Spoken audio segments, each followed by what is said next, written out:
As much as I would love like a proper remaster, this is obviously not a remaster. This is more of a really just a slightly enhanced port. As much as I would love for it to be a remaster, the reality is that this game I don't think sold that well back in the day. Of course, it has kind of a cult status. You know, there's people that have nostalgia for it. I'm sure there's people that maybe rented it once or twice or played it at a friend's house, and I don't think a ton of people that like beat the game necessarily. But it's you know on a lot of people's radar, at least as far as old school games go. But I wouldn't expect the draw for this kind of game to be that huge, nor would I expect the budget for remaster to be very large either. So the fact that it got ported at all is just really cool, I think. But yeah, I recognize that, yeah, not every game can have, not every game from this era can get the royal treatment like, you know, some other games have, unfortunately. Just glad this exists, just glad we have the ability to play this in a modern sense. And like I said, especially given how awkward the original game was to play, the idea of it being cleaned up at least just a little bit definitely does sound nice, because the control scheme was weird. It was certainly a flawed game. Now, the one thing I will say is that, like I said, this game didn't sell that well, but I think it sold well enough. I think it sold well enough because there was, I think, not just plans for a sequel. I think development started on a sequel for this game. I don't think it got very far, but I think there's like footage floating around online somewhere of some like the early beta content or not, beta is not my word, but like early development builds for the sequel that of course never saw the light of day. So the fact that a sequel was partly being worked on by the developer, which presumed meant it was greenlit partially by the publisher, meant that this must have sold well enough back in those days. Yeah, you did play the PS1. It was scrungy then. Oh, absolutely. It absolutely was scrungy. Part of the fun. That's part of the fun. What's up, Argasso? So let's go ahead and jump in. I did go ahead and alter the audio settings because I was a good boy, and also because Farsight pointed out that it was indeed quite loud. Once again, we got a review key for this game through Qbyte, and we have the kind of the streamer campaign, publisher campaign for this game through Exala. So if anyone finds himself curious and you want more information about the port, I posted a link earlier. There it is once again. In fact, I'll go ahead and I'll just pin it just for future reference if need be. But that is more information about the port, and of course you could buy it if you wanted to. It's also on Steam. In fact, it is on sale right now on Steam, which is pretty nice. I think it's like 45% off or 40% off, so it's like 11 or 12 bucks right now. So PC controls. Oh, here we go. D-pad left. Oh, actually, no, those are all PC controls. Although, I mean, it's definitely taking my gamepad controls. So, oh, it even says keyboard. Maybe I shouldn't mess with it, because if it's allowing me to do stuff in the menu right now, that might be good enough. Can I go up and say, not keyboard, but something else? No, I cannot. Okay, that's fine. So a little bit unclear. If nothing else, maybe once we start the game, I might have just set things manually. So practice option, time trial, all that jazz. You know what? Sure, let's go ahead and do the practice. I probably don't have to, because a lot of the times with the games that I stream, 99% of the time, including the tags, first playthrough, casual playthrough. This is not a first playthrough, because I have played through this. Well, I've played this game before, and I've gotten pretty far, but I never did beat it. Or at least, I don't think I never did beat it in like the standard method, but I think there were cheat codes that let you skip levels. So I think I like skipped around and like fucked around with some of the later levels, but never properly did it necessarily. But yeah, so this is not a first playthrough, obviously. I guess it is a casual one, though, still. So, Mr. Tip. Oh, Mr. Tip. Your name is so innocent from a 1998 perspective, but from a modern 2025 perspective, oh, man. He's so innocent and so pure. I almost don't want to make a joke. This game probably cannot be beaten. Yeah, it's a tough game. It's a very tough game. All right, so the camera controls. We got the double jump. All right. So the ball is over there. There it is. What else can I do? So there's a first person mode. There we go. You're absolutely right. There was a redemption that I did miss. Yeah, let's do the tutorial really quick, then we'll jump into that. I want to make sure I do Pelican's due diligence. Do I just walk through you? Oh, cartwheel. Cool. Off to a good start if I'm unaware of how to, like, talk. There we go. B button, of course. Of course, the B button. So without the ball, right. Oh, that's to relinquish control. Okay. So once we get the ball, oh yeah. To negotiate steps. Negotiate. This is a negotiation. That's what it is, right? So they said to link. Oh, that's to change shape. Because there's all these different ways the ball can be, or really, it's a crystal. Of course, you can also do this. Yeah. So it's the. Okay, so it's left trigger. Left trigger to relinquish control. And that's the slap. And then there's the dribble. And yeah, there's a way to hold it. So you could just do the one slap. Smack. What if you hold the button? Look, he goes to sleep. Or almost. He almost goes to sleep. After you get his little tippy. How do you do like the big spank? There's the first person mode.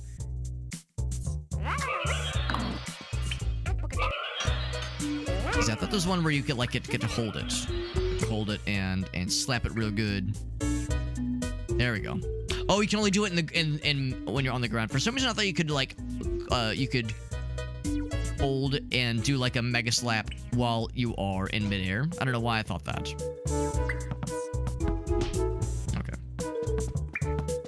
It's tricky whenever you do this. It does reverse the controls, which I guess is appropriate given that, yeah, like, you know, you see the little fella, he's like having to run backwards, but it does make it a little bit harder to control.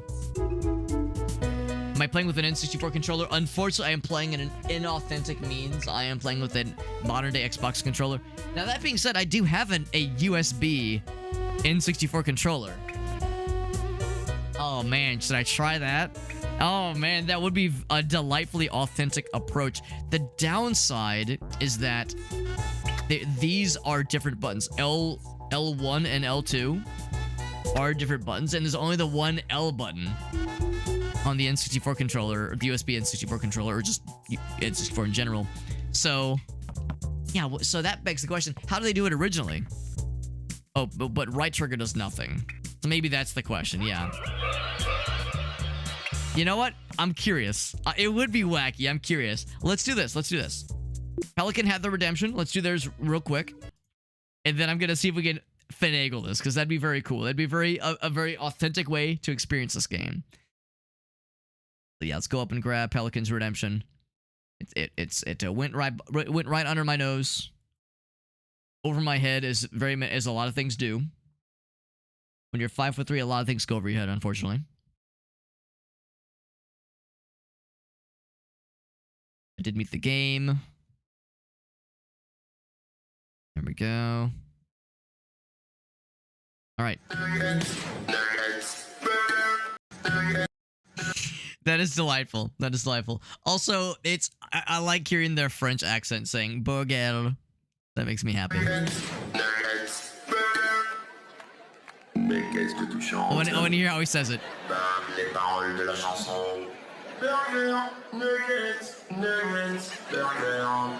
I love it. That's delightful. That is delightful. That's right. That's right. Yeah. That did come up earlier. Yeah, that's very fun. Yeah.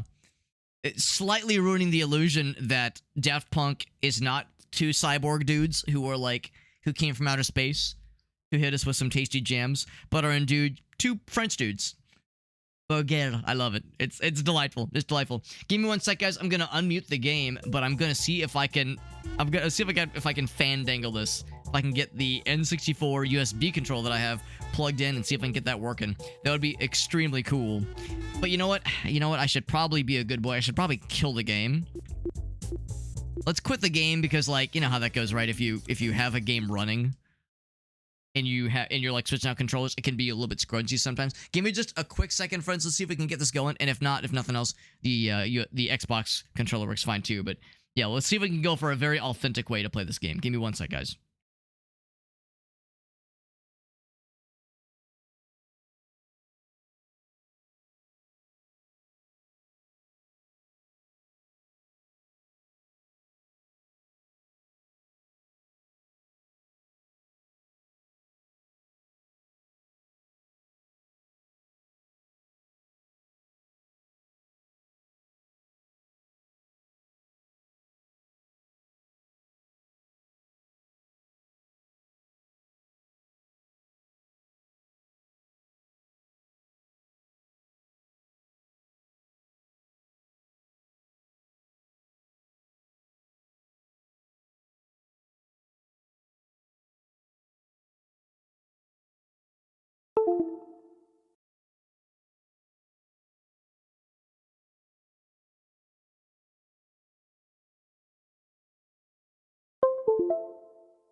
Okay, you probably already knew this, but that was on my end.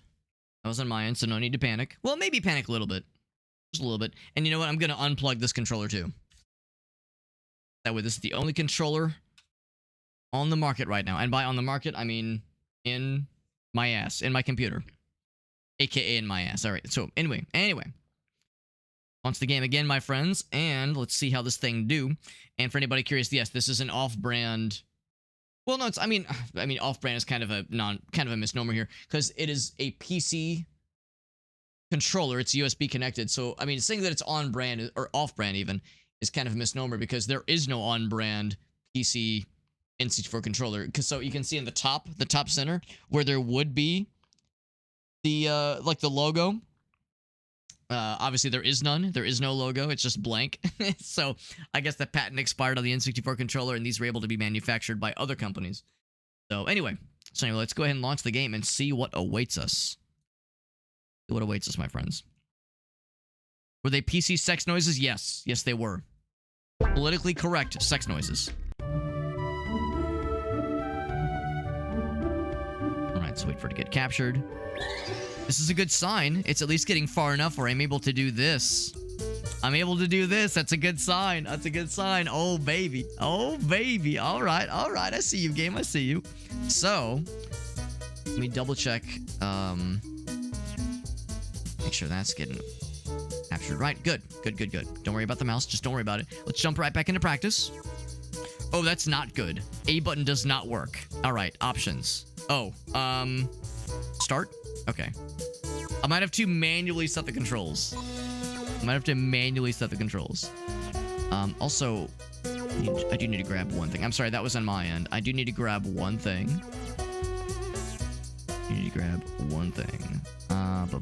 Boop. There we go. And then let me do a quick test. Does that work? Yes. Okay, cool. I just noticed my other chat window was not loading, but now it works. Cool. All right, so jump, confirm. Can I change it? Uh-oh. How do I change? How do I change? Reset. I'm pressing various buttons. Oh, A button. Oh no, it doesn't accept. The A button is such a pivotal button. No buttons.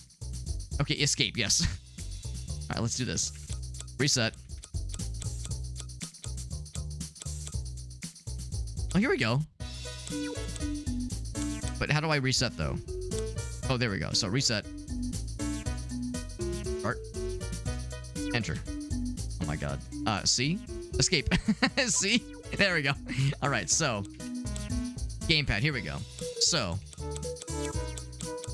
Jump, confirm. It says A. That sounds encouraging.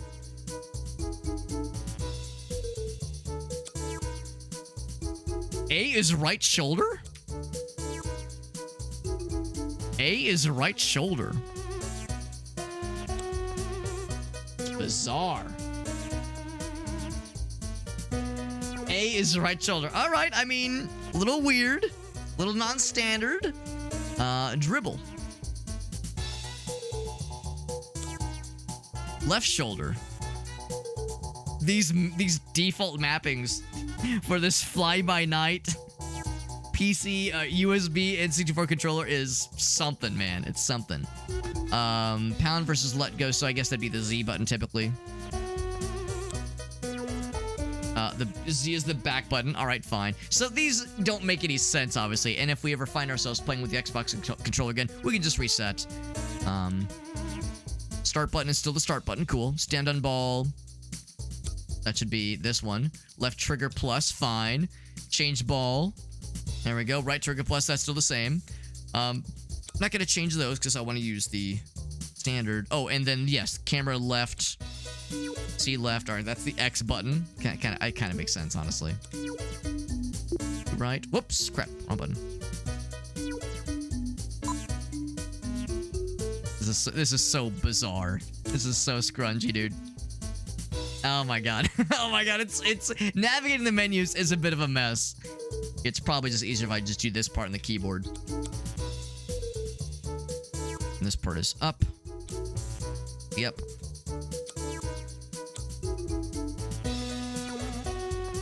Oh, it didn't save. It didn't save because I pressed exit, apparently.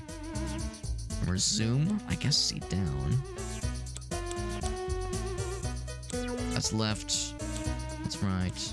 I'm guessing camera look is when you go into first-person mode. Guess that's how that works.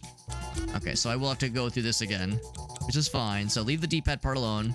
So we'll say, yeah, jump is, again, it's the A button on this USB controller, but it's somehow considered right shoulder, which is bizarre. That's that, which is also strange as hell. Pause is pause, or start rather. So that's all good. The left shoulder is considered left trigger plus, which is fine. Change ball is right trigger plus. Cool, cool, cool. All right, so now if I hit save, or cool. So now I think we are actually set. I think it is functioning as expected. Let's jump into practice. Oh, baby. What's up, Jesse? Jesse, I don't know if you ever played this one, but this is a deep cut. This is a deep cut, nostalgia-wise. Oh, that's not a good sign. So, hold on. What button was it? Okay, it's B is how you... Okay, maybe it's not bad. B is how you tell yourself where the ball is. Spin the camera. Right. Yeah, there we go. Ooh. It's a little weird. It's a little weird doing with these controls, but it does feel more authentic for better or for worse. So again, I'm playing on an N64 modeled controller. Of course, it's connected to my PC, so it's not a real N64 controller, but it is very much a USB N64 inspired controller. So you can do a duck, and then tapping will make you do a cartwheel. Cool. Not that one. It was no, not that one either. Do I relinquish control? Z. There we go. And if you just there we go. So it was. There we go. So that's how you crawl, and if you just tap it, woo! I always like his little voice, Glover's little voice that he does. Right, to negotiate the steps. Right. I will confess, one of the defining features of the N64 was the analog stick, and of course, a lot has been said about the durability of the analog stick. For the N64 controller, not the best, not the most durable thing designed in the planet. The way that the plastic pieces would get ground down, especially with those Mario Kart 64, or Mario Party rather, those Mario Party minigames, they were designed to just wear that thing down. But at least before it got wear down, a pristine N64 controller felt very good, I think. It felt very good to play as far as the sensitivity of the analog stick went. This obviously non-Nintendo sanctioned USB N64 controller, the sensitivity on the analog stick is very stiff. It's very, very rigid. So in a way, this does feel a bit more a bit of a step back compared to the Xbox controller, but that's okay. We're learning, and again, we're going for a more authentic experience. So hold B and then go in the direction right. That makes sense. Oh, that's kind of nice too. Okay, so that's one where you can. Oh, that's probably what I was thinking of, where I dribble and then hold. There we go. I knew there was one where you could do something in midair. Cause yeah, the other one where you slap it, you can like aim that one, and the slap is pretty good. Slap is pretty good, but you can't do the slap in midair. If you try to do the slap in midair, even if you hold the button, it'll just instant slap, instant spank. Throw actions to cross the gaps. Right, there we go. Farsight says, listen, I'm doing okay. Then he goes, oh, you're talking about controllers. That's right. Took yours a long time to wear down Demon. That's good. Mine did not, and I think it's because I played way too much Mario Party. Mario Party 1 in particular was obviously and by far the worst offender.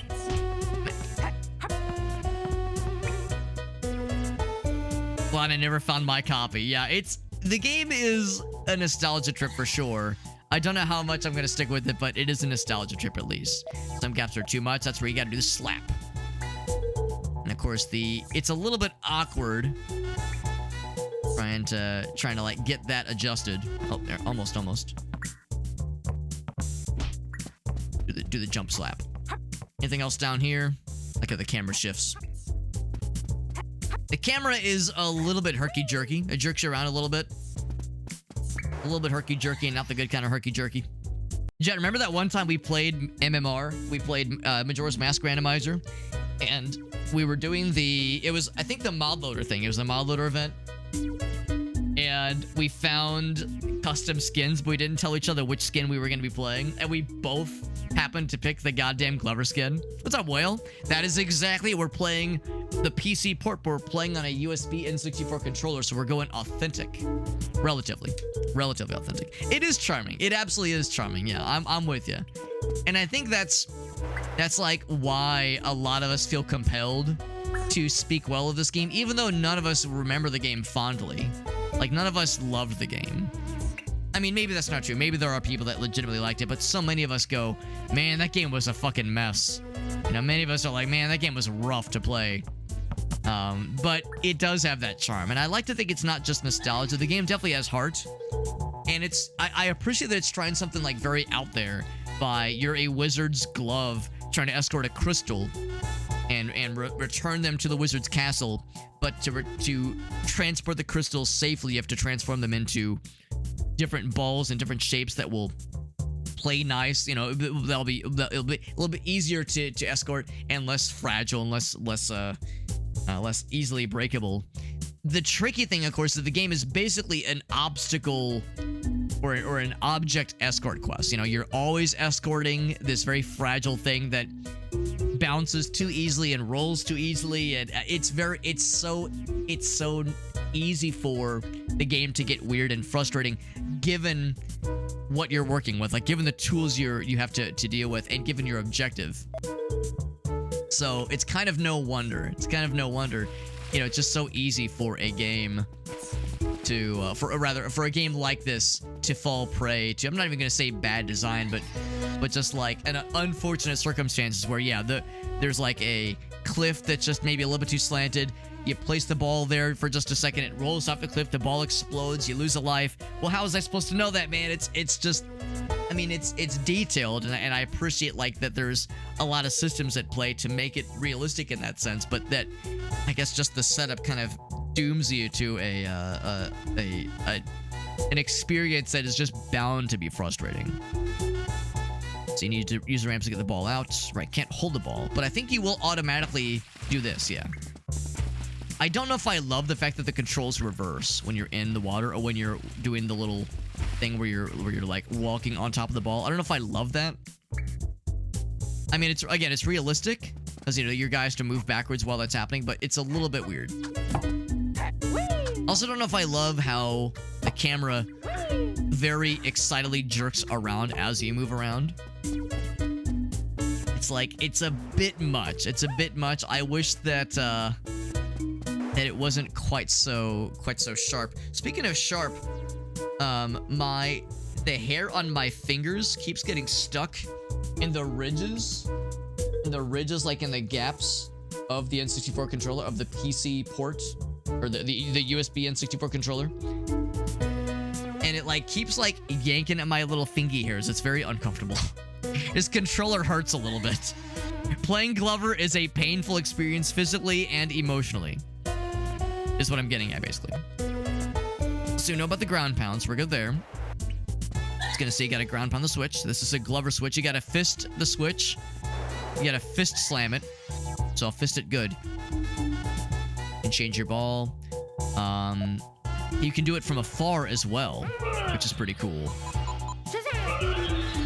You can make it a bowling ball, which is big and heavy. You can make it a metal ball, which is small and relatively light. Doesn't dribble as well as the bouncy ball, but it is metal. So when it comes to things that are like magnetized, the little metal ball thing's pretty cool. Here's the crystal form, and don't even dribble it. If you even dribble the crystal form, it'll just shatter. So it's so fragile. And of course, there's the ball. Ultimate dribblage, ultimate utility. But as far as something that is like nearly impossible to break, the bowling ball is pretty sick. But good luck dribbling the bouncy ball, or the bowling ball, that is, or slapping it. It's pretty hard to work with. But I always like that feature where, yeah, you can change color from afar, no matter how far away you are. I think as long as you have line of sight. I always thought that was kind of cool. Like, this game has a lot of interesting, smart things about it. It's not like it's a badly made game. I think it was maybe just an idea that was maybe conceived in a like, this would be cool if we made it, but should we make it kind of sense, you know, like, does a platformer that's all about escorting this fragile, squishy ball, is that fun? Well, it's cool, it's interesting, but is it fun? That's the question, right? That's the question. All right, so we're all set here. The thing's schmoving. Yeah, camera movement. It is very 90s. It absolutely is. No question. Whee! Whee! Yeah, when he does this little Shazam! Bonk. And just like that, we're all set. We fucking powered through. Whoa. Powered through the tutorial like it was nothing. Easy peasy. And then we do a little victory dance. And then Scarlet raids us! Oh my god! What's up, Scarlet? Scarlet, you're just in time. We're playing a blast from the goddamn past. We're playing Glover. This game originally came out in 98. I had it when I was but a lad, when I was a small bab. And now I'm an old curmudgeon. I'm an old grumpy grandpa, and I'm playing this game because there's a PC port. There's a PC port here. In fact, if I don't even play, it'll go into the advertise mode. So we get to see the little demo, a little bit of try before you buy. Or in my case, try after I buy. Thank you, Scarlet, for that raid. Yes, Scarlet says, I was alive in 98. Scarlet, you know that will deal psychic damage to me. That's a good way to deal psychic damage to me, is for me to be like, wow, I remember when I was a kid in such and such year, and then people say, Alex, I wasn't even alive. That's a great way for me to just, like, take my soul, just put it in your hand, and then just go, and then eat it. But anyway, Scarlet, thank you for that raid. I'm going to click out of the window for just a moment. Just a moment, so I can do a quick shout out for our friend Scarlet. She's a goddamn gamer, despite the fact that she is a youngster. A goddamn youngster. You damn whippersnappers. But instead of get off my lawn, we're happy to have you. We're having a block party on my lawn. Come on down. We're happy to have you. We played some Glover. Love me some good old nostalgia. Parents got married. You were probably a glimmer in your parents' eye. There you go. There you go. Petite says, don't worry, Hobbit, I got you covered. There you go. Us millennials, Petite. We gotta cover each other, right? That's how it works. Scarlet was playing some Oblivion, little unknown indie game called Oblivion. Thank you for that raid, Scarlet. You know I love Oblivion. You know I love talking shop. If you have any clips you wanted to share, you know how this works. Whenever people raid, I always love to ask if there was anything of yours you wanted to show off for us, because you're a freaking homie, and I appreciate you. And you raid me all the damn time. The least I can do is ask if there was anything of yours you wanted to share. And if Scarlet, if you're saying you have nothing, I'll then ask your viewers if they have any Scarlet clips they want to share. And you know, if I'm asking them, they're gonna give me like the cringiest, most, unflatteringest clips. So if any of you have some good dirt on Scarlet doing something like really cringy on her stream, or having like a really silly moment, or a goofy miss, or a flub of some kind, I'd love to see it. I'd love to see it. Yeah, exactly. Llama is my guy. He's my Scarlet clip dealer. I meet Llama behind like under shadowy overpasses. We're both wearing trench coats and top hats. Well, not top hats, but like fedoras. No, never mind. I was right the first time. Trench coats and top hats. We're like exchanging, various links to Scarlet doing various things, allegedly. What we could get a port of would be Rampage. I loved Rampage 1. I only played the first one, though. I never played any of the later Rampage games. But I'm with you, though. A port of those would be really cool. I think that was Midway. I think those were Midway developed games. Elder Millennial, yeah, I feel that. I feel that, Petite. I turned 36 a few weeks ago, and I'm definitely feeling it. I'm definitely feeling it. Oh yeah. So we are gonna jump into the game though. We did the tutorial just a little bit earlier, and we fucking killed it because we're goddamn gamers. Now, in all fairness, I have played this game a decent bit. I never did beat the game, but I've played it a decent bit, so I like to think I'm dangerous enough. I know enough to be dangerous, as they say. And enter your name. Do I have enough words? I don't have enough words for Super Hobbit, do I? Oh, whoops, not that. Oh my fucking god. I was looking in the top center, like I was looking up here. I was like, where's the name? It's being entered down there. Being entered down there. That's how it works, man. When you enter your name, it shows up above, not below. Heck is this? They're violating the rules of how you enter your names into video games. Oh, is that it? Super. Okay, so in that case, I'll just be Hobbit. Sometimes if I'm extra frisky, we'll do like S period Hobbit, but there's no period. Actually, no, there is a period, but I think we have just enough characters for Hobbit. And nothing more. Nothing more, nothing less. There we go. Yeah, that's what I'm saying. Definitely not that. Definitely not that. Yeah.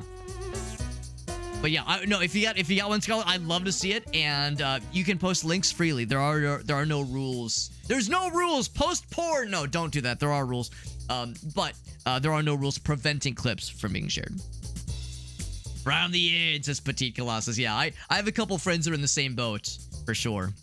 I have a couple friends that are in the same boat where they're like right on the border. Right on the border. How is Look Outside? That game is very good. Scarlet does have the clip for us, by the way. We're going to take a look at that. Yeah, the game is very good, and I want to go back to it. It's hard. It's tough, but as a survival horror game, it's got the juice. It's got the juice, especially if you wanted something that was maybe more akin to something like Corpse Party, some of those other kinds of more RPG Maker inspired kinds of games.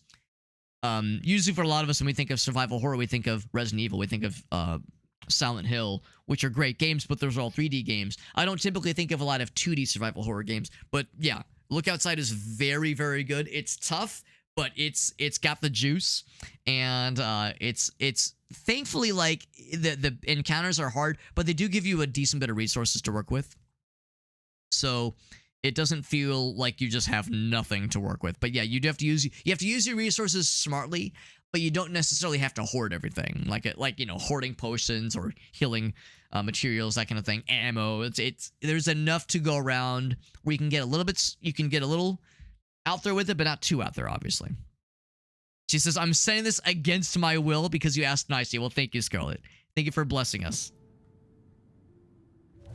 Oh my gosh, what is that? Oh boy. Oh, these guys. That was scary. Oh. It was scary. Oh, your grave is over there.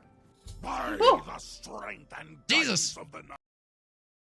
It was only medium scary until that guy just went, by the nines, blah, blah, blah. It's like, Jesus fucking Christ, calm down, bro. So this is the Night of the Nine quest? Is that correct? Here, they're all faceless. That was scary. Oh. Oh, your grave is over there. By Oh. the strength and guidance of the night. So he's just like, this very, very growly and angry. It's like, bro, I'm sorry. But I'm pretty sure the way that quest begins, they brought you there, didn't they? It's like, bro, you're going to call me to your house and then yell at me? Bro, what the fuck? Oblivion, man. Oblivion do be that way. I do love me a good Scarlet clip. I do love me a good Oblivion clip. It's a match made in heaven. It's a wonderful thing. Yeah. Yeah, the full, like, oh, exactly. Yeah. Yeah, the start of the, yeah, Night of the Nine. It's been a couple years since I did my full playthrough. My first and so far only full playthrough of Oblivion. And I did it all on stream and I loved it. So it's been a couple years, but I remember enough. I remember enough of it. Again, I know enough to be dangerous. That was a fun one because I completed that playthrough like 2 or 3 days before I moved out of my old place. And then married my wife. So that was like the last major thing that I played as a eligible bachelor. As an eligible bachelor. Like now, like after that playthrough ended, I went on vacation for like 2 weeks. I moved into to our house, obviously, and I've been a changed Hobbit ever since. Been a changed Hobbit ever since. So Oblivion's a special game, you know, if nothing else for that reason. Now, granted, it was a long playthrough. It took like 6 months or some shit because we did everything. We did all the expansions, every quest line I could find, all the factions. You know, we hit that game hard. But yeah, it's a special one. It's a special one for sure. Yeah, it is getting kind of late though. Thank you again to Skull for that raid. Really appreciate you. In the middle of our street. That's right. That's right. To snag you for myself, Alex. It's a fun game. I'm always gonna be a Morrowind guy at heart. When the chips are down, when they, you know, put a gun to my head. Which one do you like more, Alex? I'm always gonna be a Morrowind man at heart, but Oblivion's a special one. I'm always down for Oblivion Clippies. I don't know if I'm gonna play that game again anytime soon, but I'm always down. I'm always down. You know what else I'm always down for? Some Glover in action. Glover, but not a fighter. Bonus levels closed. I ain't no fucking chump. We're doing normal mode, baby. Hell yeah. The castle.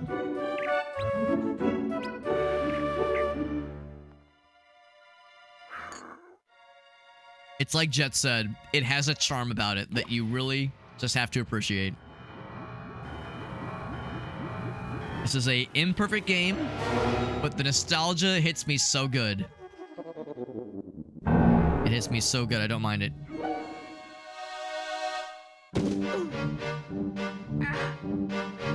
There's our hero. The crystals. Wow! So quickly, prevent them from shattering. He turns them into little ballsies that don't explode the crystals upon landing. Also, apparently Glover is a just a general term for somebody who makes gloves. The way that a habit or makes and sells gloves. It's the way that a haberdasher sells hats, a glover makes and sells gloves and mittens, that kind of thing. Excuse me. Would probably enjoy more. It's a good game. It's a good game. I mean, talk about a game that is aged. Talk about a game that is rough around the edges. But I still love it. I still love it. Oblivion's good too, though. They're both worth playing in my books. Like, if for someone who has enjoyed Skyrim, I would say at least play Oblivion. At least play Oblivion. Morrowind might be like too old and too like scrungy for some folks, and it's pretty different from Oblivion. But yeah, for people that enjoyed Skyrim, Oblivion's still worth it for sure. Press and hold B if you ever lose your ball. I got some balls right here for you, Mr. Tip. Actually, or maybe I should say I got a tip for you right here, Mr. Balls. Practice level. So if I want to do the practice level, we could. All the tips and trickies. Return balls to the cave to open the gateways to other worlds. Wait, hold on. What was that? Return balls to the cave to open the gateways to other worlds. So I have a ball right here. You mean this cave right here? Like the evil laugh. They mean this cave. I was saying how like, yeah, I remember this game well enough, and then I'm over here like, well, shit, I can't remember shit. There we go, yeah. Because that's a thing. I like that noise. We've inserted the first crystal. So the first one's a freebie. And out of curiosity, if I try to break it now, cannot break it. The one unfortunate thing I will acknowledge is that the higher resolution textures do make the game look nice. The wider resolution is nice. It's a nice to have. The crystals look worse. There was like a semi-transparency to the crystals in the N64 version that made them like, they were a little bit see-through, and you can also see the angles really well.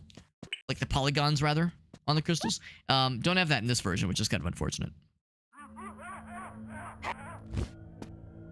Oh, the video's been deleted. Yeah, I like the glove laugh. I like that glove laugh, yeah. Look at this little guy. Who's this little guy? Is he a villain? Is he evil fellers? He doesn't look too evil. Hey, bro, you evil? You look pretty alright.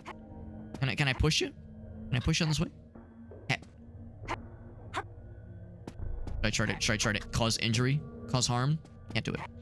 Alright, well, it started us more or less in front of this level. I mean, we could go to, I think, any level. I don't think it has to be any one level in any one order. So let's go for this one right here. I think it's kind of assumed that this will be the easiest one. Also, look at this little fella. This little fella over here. The spider fella. Kill. He's dead. Or at least he's not dead, I just removed his legs. Look at those eyes. His eyes have seen some shit. I'll cartwheel over his corpse. The skybox is locked in. Oh my god, it absolutely is. The skybox is a sprite. Oh, that's good. Oh, that's good. Yeah, I think it's funny too. Glove. Evil glove guy. We have 3 crystals to retrieve, I think, is the idea. And there's the bonus level. Like every Garib. Oh, the cards. The cards, the Garibs. Back to the castle. Pirate Monkey boss. You probably remember more than I do, D-Man. I don't know if I remember that boss. Knowing me, I don't know if I really made it far enough to get to a lot of the bosses. Oh, this could be a problem. I'm gonna like, I'm gonna be pressing Z a lot because I've been playing so much Zelda Randomizer with the boys lately. In my mind, if I press Z, it'll center the camera. And that is not what happens. It does a cartwheel. For points of 50, you get an extra life. Extra points if you collect them fast, even more by using the ball. Means I should kill the fella first. And like draw him over. And is he not killable? Maybe he's unkillable. Stunned him. What if I slap the bowling ball into him? Will that make him sad? Get your ass over here. Bam. Stun him. Hell yeah. But don't roll off the edge, please. Don't roll off the edge. I don't want to die this early. Ouch. But I want the points. I don't know what the points do, really. Bonk. For some reason, I thought you could kill this guy. Maybe not. I can make him sad. I can stun the fuck out of him. Bully the shit out of him. Oh no, come back, ball. See, that's how it goes. That's how it goes. You're fucking around, and then you lose track of the ball, and then it all goes to bupkis. So I guess I will go around. And maybe the lesson here is that you have to use agility and diplomacy and subterfuge and seduction to get past bad guys in this game. It's not all about violence. There's an inside joke. Yeah, the word Garib is an odd one. Maybe it's someone's last name. Mr. Tip. Maybe there was a person on the team whose last name was Tip. Probably not. All right, you can't dribble the ball when it's in the water. I want to be a good boy and like get all the points with the ball. Could be a good boy. Could be a good hobbit lad. They weren't kidding when they say you have to collect them pretty quickly to get that bonus, though. Pretty unforgiving. I'd be curious to see what a max score speedrun for this game would look like. Like a TAS, for that matter, would look like, where people are getting the maximum number of thingies. Maximum pointerinos. Got his ass. If you collect it without the ball, you just get 10 points. That's nothing. A placeholder for something. That makes sense too, yeah. But it just stuck. That's how it goes sometimes. You can fist them to kill. But can you fist them to love? Wouldn't recommend it. Yep. This music is vaguely nostalgic, though I will acknowledge. I haven't heard this music in a long fucking time. You can also send the bowling ball into them to crack that shit. It has kind of like a vaguely Pilot Wings kind of vibe to it, the soundtrack that is. Not quite as good as Pilot Wings. I mean, really not nearly as good as Pilot Wings, but I don't know. It's a similar vibe. 1998, that would have been fairly early in the N64 life cycle. Well, I say early. I guess more the middle of the life cycle. Throw the ball through it to return if you lose a life. And select the checkpoint from the pause menu to return. That's kind of nice. Alright, so we'll do one of these. Checky. Good. So you have to roll the ball specifically.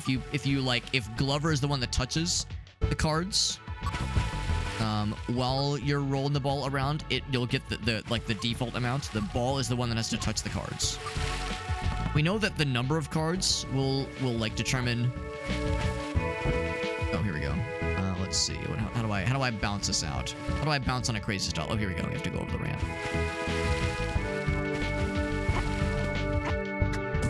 But yeah, we know that the number of cards will tell you things like will inform like bonus points, that kind of thing. I can kill, but we got nothing for it. They can maybe give me a card.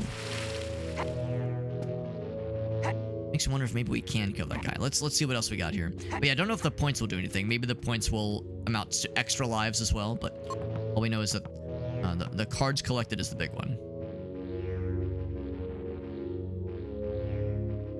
We're not gonna be able to get all of them in one fell swoop. I'll try to be a good boy.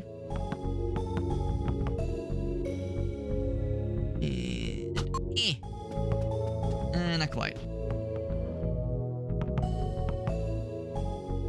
Up. Like, that was definitely not efficient. There was no efficient way to do that so far as I could tell. So we are 3 short, and I think that's the end of the level. I'm gonna escort this back. Leave that alone for a minute. Yeah, I think that's the end of the level. So that means I bet this dude over here, I bet he is killable. I bet he can be killed. I'm just not sure how. The little narrow eyes. Yeah, after you've talked to him, he's like, I have nothing for you. He does the Fry, not sure if kind of face. I do appreciate the vaporwave marble columns and checkerboard flooring. I appreciate the, yeah, just the vague nostalgia kind of deal there. How do I kill you? You must be killed. I know it's possible. Ouch. All we can do is stun him. Maybe you have to like pop, well no, pop in the water probably wouldn't help because he himself is a fishy. Actually, maybe I'm wrong. Maybe that will work. Because he's like metal, maybe? He's got like metal patches. I'm gonna go try the bowling ball again. Did you try pulling out your gun? How could I forget? There's an extra life up there, by the way. I think that's what that is. On the top. Yeah, I think it's an extra life. Can I get it? Oh, of course. Of course I can get it. Probably. Maybe. What's up, Dizzy? Thought this game was a fever dream. It is indeed a real game, for better or for worse. This is the PC port, and it's on Steam. It's on Steam, which means anybody can play this shit if they were so inclined. There's like a super secret bonus transformation you can get for the ball that turns into an extra bouncy ball. Extra bouncy, and you could probably use that to get up here. Actually, maybe I don't even need the ball. I don't even need that shit. Look at that, easy. All right, so I'm gonna take this with me. I'm gonna kill that fella. It's gonna be so good. What if it was, what if it was finger guns? You know, I'm sure somebody out there has probably made like a mod for this game where something akin to that has happened, or like maybe a ROM hack or like a parody game. It seems like such an obvious thing to do.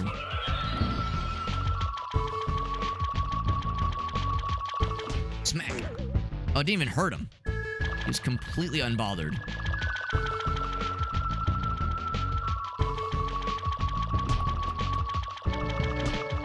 How do I kill this lad so I can get all the Garibs? I want to be a real gamer and get all the things and be so cool. Over here trying to smack this motherfucker. Yeah, get stunned, idiot. He's got that like weak spot. That little spot on the tum-tums. Ouch. All this is doing is hurting me. Dead. How does that feel, Alex? Wasting all that time. Now, of course, all we lost really was our extra life. All right, desperation mode. I'm gonna try one last thing. I'm gonna just try what I was maybe thinking. If I stun him and then nudge him into the water. Is it possible that there's like some other area back this way that would have those extra 3 Garibs? It's ridiculous to me that I'm unable to... Oh, another extra life. That I'm unable to 100% the first level. Because I can't... Because I'm presuming you have to kill this guy somehow. Maybe tucked away into like around a corner somewhere. It's certainly possible. Now, we did spawn over here. I think we would have noticed it. Bouncing animation, the audio. Yeah, there's a lot of the things about this game I appreciate. It's just the gameplay that falls a little short. You know, the minor issue of the gameplay. Not up above anywhere, anything like that. Oh. Get in the water. Get in the water, you fishy fish. Shark fella. If I'm a genius and this works, I'll be so proud of myself. Because he's like vaguely a robot. What if I push him off the edge? If I push him off the edge, will that bring me peace? Now, of course, it will kill him, but it probably won't give me the stuff. But at least then it will give me the satisfaction of a job well done and having taken a life. Surely the water will kill the fish. I thought he was like a robot guy. I was so hopeful. I was so hopeful that the robot fishy lad would be susceptible.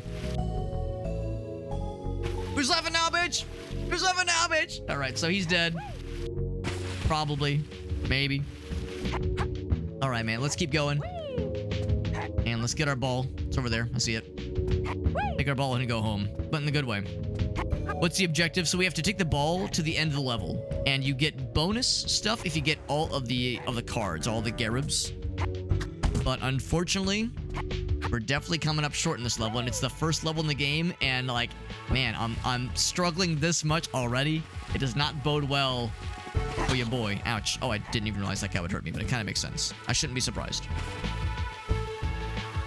He did damage the ball. You see it's got the little band-aid on it, so the ball is damageable, as you would imagine. So it's kind of squishy.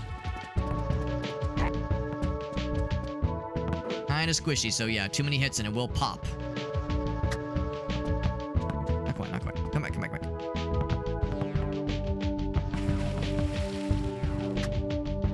Go.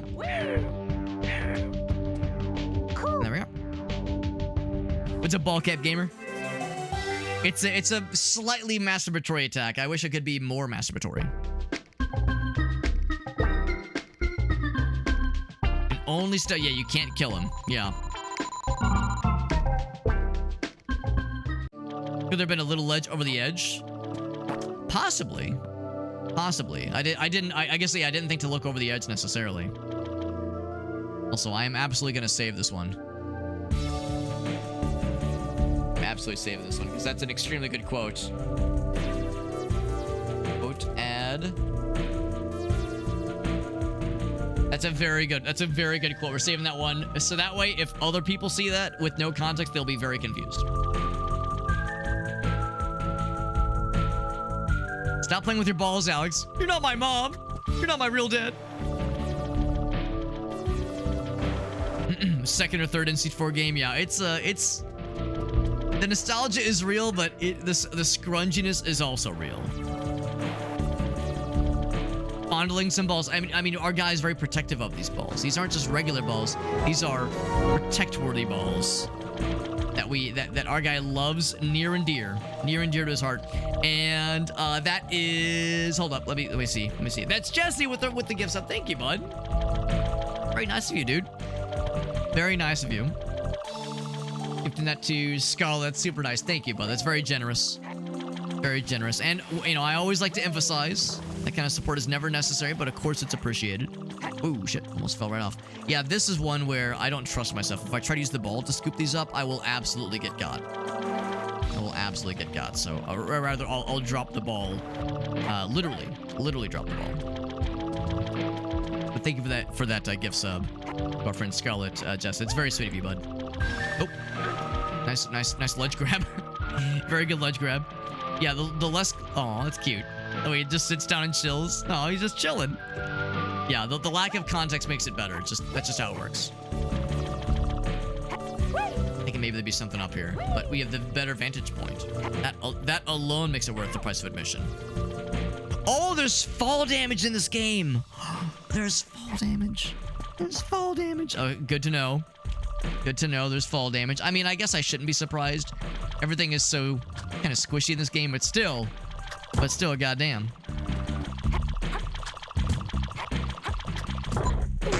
Ouch. The sound effect he made kind of sounds vaguely Gex-esque. You're talking about sexual sound effects. What about Gexual sound effects? Also, what do you think? Is this a fancy area? Oh, it is. Oh, baby. I'll use my big ball, my swollen, oversized ball, to pick up the goods. Yeah. There we go. We gotta keep an eye out for any. Also, look how shiny it is. I guess it's supposed to be gold. Oh, it's an extra life, is what it is. Cool. I guess it was gold. So yeah, looking for cracks in the wall, that kind of thing can be a giveaway for sure. Put Glover in Smash Brothers. I That's interesting. I would have been down. It would have been a deep cut. It would have been a deep cut. I don't know if there's like a ton of people clamoring for it, but I would have been down just to see what they could have done with them. Maybe we could get him in like some of the modded games. Some of like the modded like fan creations for Smash Brothers. Do I trust myself? I don't know if I trust myself to navigate this properly. Oh, but we need to though, because that's where the checkpoint is and where the rest of the level are. No choice in the matter. Can I kill? Yes. Well, kind of. You'll make them sad. Hold on, let me masturbate you. There we go. So, or do they hurt when you... Okay, no, their corpses just remain. So when Glover takes a life, he doesn't clean up their corpse. It just rots in the open. Pretty fucking gangster.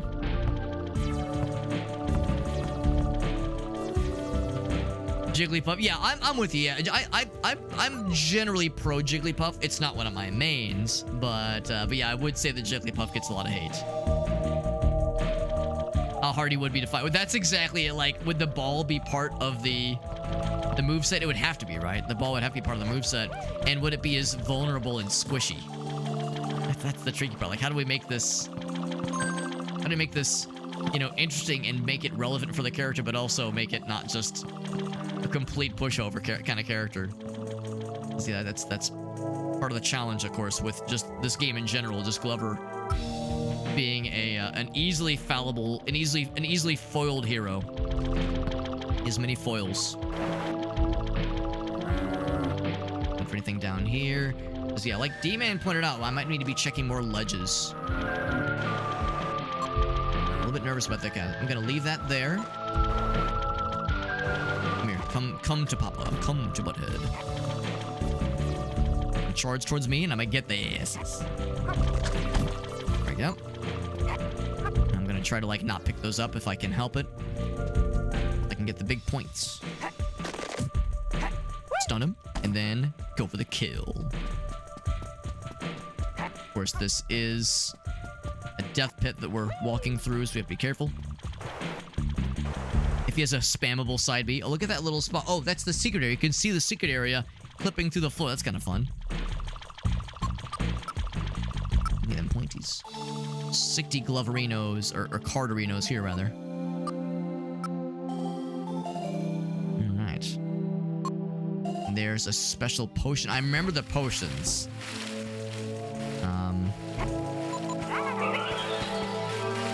There we go.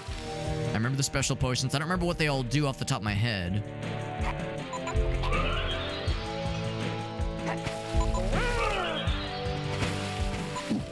That's very, very jumpy when it's in crystal form. If I get it over this thing, it's pretty good, right? There we go. Open the floodgates. Open the gates. Could it be a Master Hand? That's a good point too, because yeah, the resemblance to Master Hand is for sure uncanny. I'm gonna leave that alone for just a moment. What else we got? I think the potions are a limited time offer. They'll probably tell us though. I remember when Jet and Gratz and I were doing that Majora's Mask randomizer, and Jet and I were playing as the custom model we used for that playthrough was a Glover custom model. And normally in Ocarina of Time and Majora's Mask, when Link drinks milk or Chatoramani or any potion, that kind of thing, he pops the thing, pops the lid, and then like, you know, holds it up front, and then like brings it to his lips, and then like knocks his head back and chugs it. And it works just fine for the, like, when Link is like a human person, obviously, it's perfectly fine. But I was wondering how it was gonna look in the, in that, like, for that custom model. And I'll never forget how funny it looked, because it looks like he's just, in the custom model at least, it looks like he's just dunking the potion into the open glove hand. I'll make you big and strong, it says. Because yeah, you can see, he's got this, like, open hole where the glove hand slides in. So... in fact, I think I even have this saved. I got the exact thing. That's not it. Where's it on here? It's on here. I know I've got it saved on here because it was a very fun moment. Let's see, is that it? Oh shit, where is it? The problem, of course, I've got a lot of these things. That one, dang. For sure. Oh, is it this? Here we go. Here we go. Here we go. Here it is. Here, I'll show you the one that is... I guess I don't have the raw image, but this is good enough. This is good enough. So I'll show you exactly what I mean. This is what I used to make that thumbnail. So yeah, he holds it out and then he like normally he's like, he's got his head knocked back and he's drinking it. So the way that the animation worked out, looks like he's just dunking into the open glove hole, and that makes me so happy. It was such a delightful, random coincidence, I'm sure. Very, very silly. It's very silly. Oh man, I love it. I love it, dude. So out there, so ridiculous. So that's all I can think of whenever I see that glove hole, man. Whenever I see the glove hole. An obscure character? Oh man, my answer is too predictable. Of course I would say Bomberman. I mean, Bomberman is maybe not obscure enough, you know, for like the definition of kind of what we're talking about here. But I would say relatively speaking, Bomberman is fairly obscure. There's plenty of folks alive now who have never played a Bomberman game. Oh, we can just do it that way. Okay, that works too. So, relatively obscure, but in the grand scheme of things, though, like, of course, Bomberman's been around forever. So, that's a little bit weird. Oh. Move it back then. There we go. But thinking like more obscure than that, you know, I did mention Gex earlier. Gex would be a deep cut for sure. It'll get us a biblically accurate Glover. Lover but not a fighter. Speaking of which, make me big. Big. Although we're not that much bigger. Look how we lovingly cup the ball in the hands. Cup the balls lovingly. I think you're like stronger and faster. Yeah, like we dribble with like extra big strength, and we're extra fast right now. Oh, whoa, big jump. Oh no, but it ran out before I could get the goods. So that's probably what you're supposed to do. You're supposed to use that potion to get the goods up top. I squandered the opportunity. So this goes to show how hard it is to get all the Garibs. Even in like the first couple levels, the game does not pull any punches. Right, wait, maybe I can like grab the ledge, because there is a ledge grab. So yeah, maybe some of the other like side oh, potion's back though. Okay, well that's good to know. Not a one-time use. Gex was great. I don't know if it was. Listen, I enjoyed it as a kid, but also my tastes as a kid were fucking stupid. So I don't know. I question if Gex was great. It was okay. That game is also very rough. I don't know if I can make that jump. I think you have to like maybe just like punch the ball up and hope it just rolls down. As long as it doesn't roll the other way, I suppose. Makes me a little bit nervous. Yeah, Gex is another game that is not aged well, and I don't even mean that like the jokes are dated. I just mean the control scheme is tough. It's pretty unforgiving in like what you have to collect, and the level design is very out there. It's very opaque. Can't just jump off that way. Ooh, almost lost it.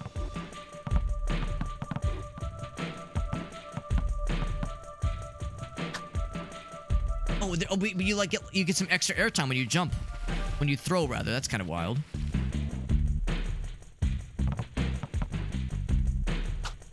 Oh, but then more off, yeah. So you get some extra airtime when you do a successful jump. Yeah, I had fun with it. That's how I felt about Gex. I had fun with it. I enjoyed it as a kid, but yeah, I remember trying to play it some years later, and I was like, this is rough. And when you do that jump, you kind of lose control, unfortunately. You lose air control. So it's hard to like jump off it. Yeah, you know what? This is getting old. This is getting old. Let's just get the ball rolling. Pun extremely intended.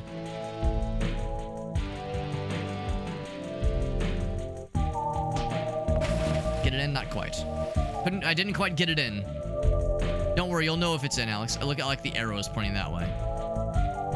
Trying to make it extremely obvious. Nope. Oh, it hit the ledge. Yeah, put that Mario guy in Smash. Yeah, a little indie character like Mario, that'd be sick. I hope he's in the new Mario Kart. You think Mario's gonna be in the new Mario Kart? I sure hope so. Oh. That's a problem. Oh, no, it's not. Okay, I was gonna say, oh no, I need that. Spyro, that'd be cool. Spyro, Crash, any of those, like, that'd be great. I wouldn't call this obscure, but those would be amazing. What if you could move the wall? Oh, that'd be cool. Be cool if I could move the wall, yeah. Yeah, it would be fairly obscure for a lot of people, for sure. But for us old timers, we'd remember that shit. Yeah, Crash and Spyro would be amazing. I mean, for a lot of us, that's what we were kind of hoping it would be. That's what we were hoping the, you know, like some of those third-party characters in Smash Ultimate were going to be. I think they would honestly fit in pretty well. I'm trying to think of like, yeah, like the question of like, what's like a weird, obscure character to the tune of Piranha Plant. Piranha Plant being in Smash, like it's a fairly obscure one. Piranha Plant and a little potted plant, planter. There we go, that's the term. And a little planter, like that's a relatively deep cut, I would say, or just a strange one at least. Yeah, Ratchet, Sly Cooper, these would all be great, honestly. All these like PS1, PS2 classics would be, I think, very fitting. Ratchet and Clank as a single character entity, that'd be kind of cool, actually. Yeah, that'd be kind of nice. For life. 10 lives to live.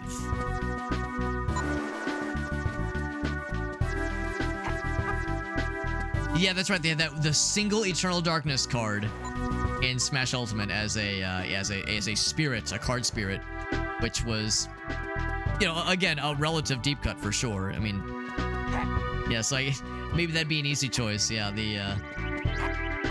get Grandpa Edward Roivas with his fucking elephant gun in Smash Brothers. That'd be an obscure one. That'd be an obscure one. I don't know if it'd be very good, but it'd be very strange. Big blooper for Mario Sunshine. That'd be cool. Or yeah, Gooper blooper rather.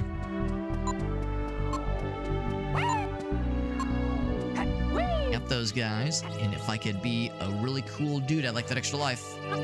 But that slope is too slippery. It's a slippery slope. Yeah. Grandpa Edward with the elephant gun would be a little bit rough. Now, if I'm allowed to go obscure, I would probably still be very on brand. And I would say Regulus from Bomberman 64. That's who I would say. I would say Regulus. I would say really any of the bosses. Go that way. Really any of the bosses from... Well, by bosses, I mean like the Bomberman-shaped bosses in Bomberman 64. Because, again, I am anything but unpredictable. It's my favorite. So, of course, I would say that's my choice. I'm a predictable hobbit. That is how I is. That's how I shall be. Yeah, out of all of them, I would say Regulus. He'd be the one I'd go for. It'd be a deep one for sure, a deep cut. But that's one where it would only satisfy myself and D-Man and a very small number of other people. There's not a lot of folks that are clamoring for that as a character to be seen more of in any capacity. So, you know, I don't blame Sakurai for his character choices being more crowd pleasers. It's just the thing I use my gravity to move. Probably like a button I have to press over there. What if I go the wrong way first? The arrows are pointing me that way. What if I'm a naughty boy and I go this way first? Yeah, what about PD Piranha? Yeah, Piranha Plant in that planter, like that's so creative. I love that character. That's so fun and so creative. PD Piranha would be cool too, but that's a lot of Piranha Plant representation. Not a bad thing necessarily. Mischief Makers, that'd be cool. That's another relative deep cut, because, yeah, not a ton of people played the game, unfortunately, back in the day. Or the guy from Tamba. I guess the name is just Tamba. All the, like, there's so many, like, you know, relatively obscure platformer characters that, yeah, just didn't really get a chance to shine beyond a couple of, maybe 1 or 2 games from, you know, the platformer they're choosing. Or bring the ball over here, that'll start something moving. Probably to... Actually, no, I can walk on this. Cool. And this is... What does it do? Oh, I'm fast. I gotta kill. Like his little animation when he's in fast mode. Like his little... He's like running too fast for his little legs to keep up. Yeah, I got the piss potion. I got the fast piss. You drink piss, you'll get to walk fast forever. Let's be a lesson for all of us.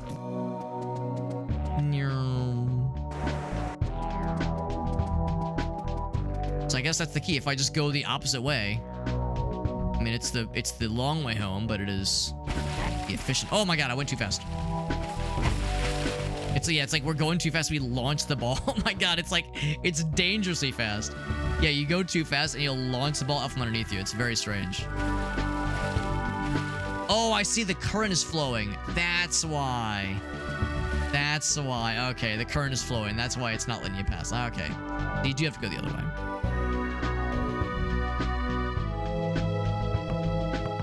There's Shayna. Hello, Shayna. Oh, those are my legs. Yep, those are my legs. Yep. Isaac, that'd be cool. Isaac would be fantastic. Reminding of Isaac. And of course, that's a pretty popular game. But the problem is, if you talk about Isaac being in Smash, you're gonna break all of the Golden Sun gamers' hearts, because that's like a very in-demand character from a very small but very neglected group of gamers. So not a ton of people. Like, I mean, Golden Sun is a game that was like well remembered and well reviewed, but in the grand scheme of things, I don't want to say it's forgotten, but definitely not super remembered.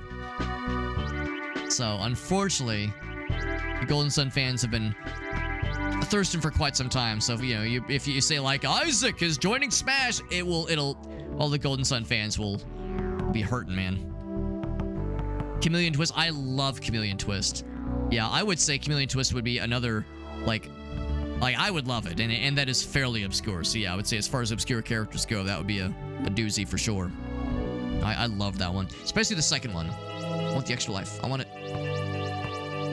Especially the second one. The first one's good, and the soundtrack is banging. That game has a great soundtrack. Holy cannoli!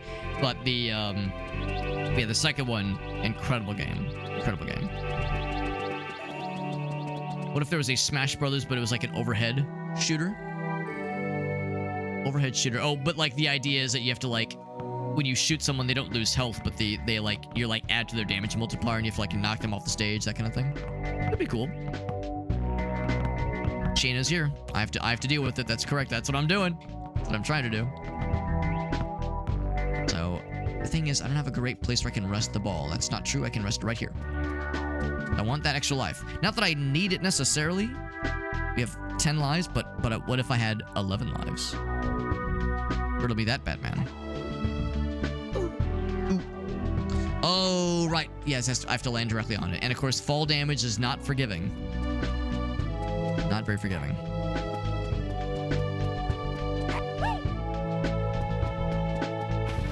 What if Silksong Hero? Wait, Silksong Hero. You mean just Hollow Knight character, right? Hollow Knight character in Smash. I've actually never played Hollow Knight.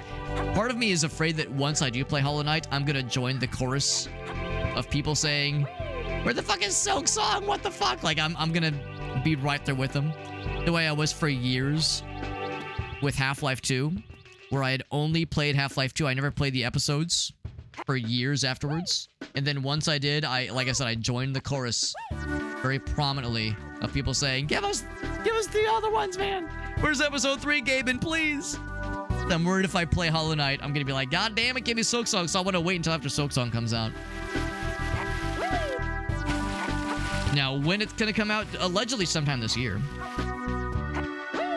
Did I see the Metroid Prime? I did see, yeah, I did watch the Nintendo Direct.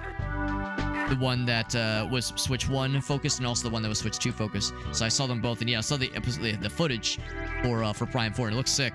It looks really good. The problem is that I'm pretty behind. I've only played Prime 1, so I actually haven't played the 2 or 3, so I would have some catching up to do. Not a bad thing, obviously. There we go. That counts. Now, this is a little bit scary. I'd like to kill these fellas, but I don't have a ton of places. Actually, hold on. Well, I'll be damned. The ball is not going to roll on its own. I thought for sure it would. In that case, I will leave it on its own. Crack in the floor. Is that something? Nope, just part of the texture. Yeah, Prime 4 does look good, though, and I really ought to pick up the other two. Actually, I own them. I do have them because I got the trilogy disc on the Wii. It has the motion controls, all that jazz. In fact, we played Prime Hack on stream. We played the Prime Hack version of Prime 1 a couple years ago. Which is to say so Prime Hack is the mouse and keyboard Dolphin emulator mod for the Prime trilogy. Well, Prime 1 and 2 that you played in mouse and keyboard mode. Well, no, and 3. 3 also allows mouse and keyboard. Just a different control scheme because Prime 3 was obviously a Wii game. The mouse controls are less weird. Well, I mean, they weren't weird in Prime, but they were less hard to get working, I think.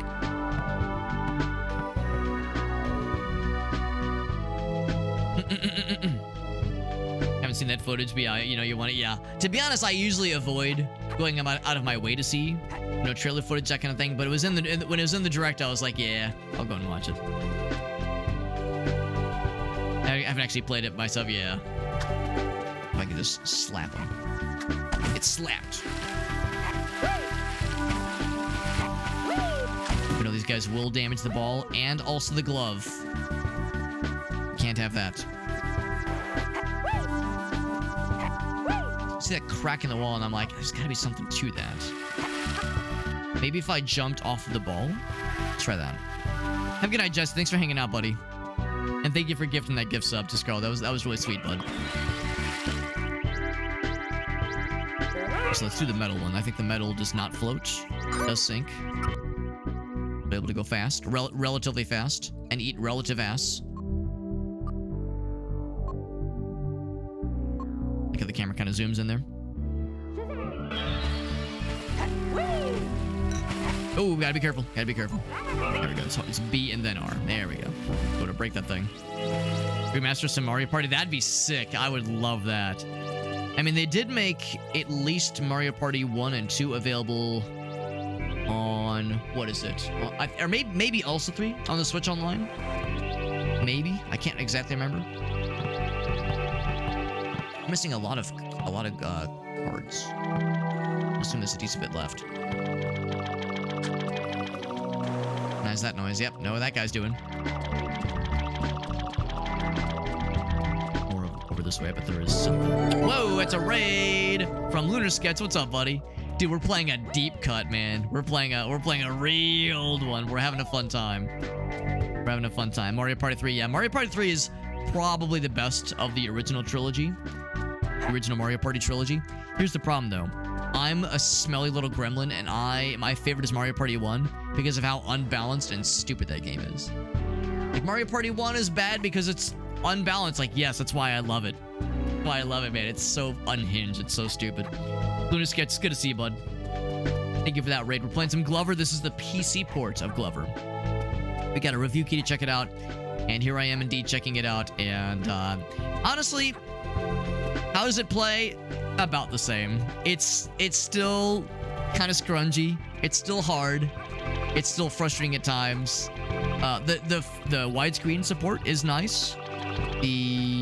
What might be a higher frame rate, I think it's a higher frame rate, or at least more consistent frame rate, is also good. All right, so I see what I need to do. Let's take the ball and not go home. Take the ball and go this way. So I would say, like, sure, this probably is the better way to experience it. And for those curious, I am using a USB connected N64 style controller. N64 inspired controller. I don't know if Aaron is listening in. but our friend Chuck was kind of offloading some old gaming stuff that he didn't want anymore, and he was like, Alex, you might want this. And he was like, you know, if you have interest in it, it's yours. So he just gave me the USB N64 controller for free, and I was like, I'll pay you for it. He was like, no, you're doing me a favor by taking it off my hands, because it was just taking up space. Alright, so if I was a speedrunning gamer, I could maybe squinch around and hit the switch on the other side, but I think I'd probably play it safe. Shout out for Luna Sketch. He's a man with the Balatro plan. Luna Sketch, do you have any clips you want to share? Because you know how it works, man. Whenever somebody raids, I'm always happy to ask if there's anything to share. Taking the ball, but going... Well, we're eventually bringing it home, because we're bringing it to, you know, back to the castle. So we're taking the ball and bringing it home, which is different from going home, I suppose. The implications of, like, you know, quitting versus oh god, this is a little scary. Versus, you know, succeeding when in times of strife and adversity.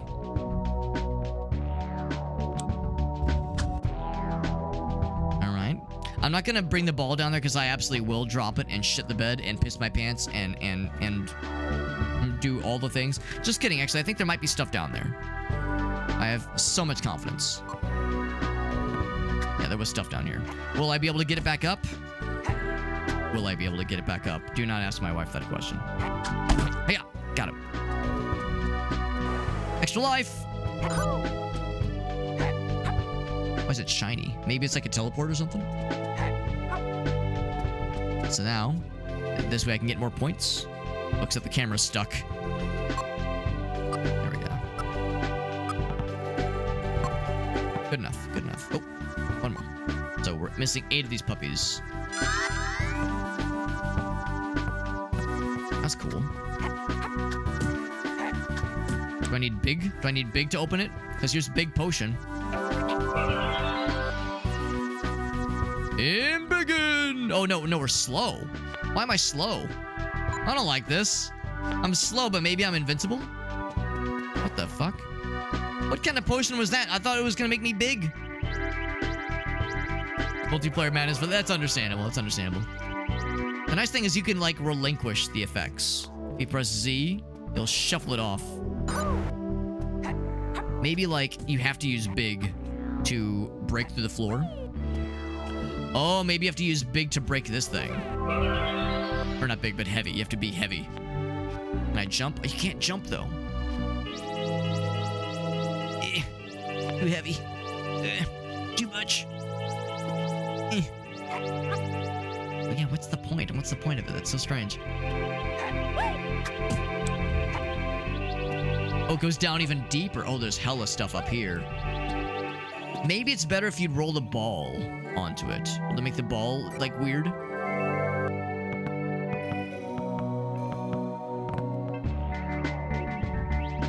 Oh, that's weird. What the heck? I can't dribble. Oh, I can't press any buttons. Oh, God. That's weird. That's very strange.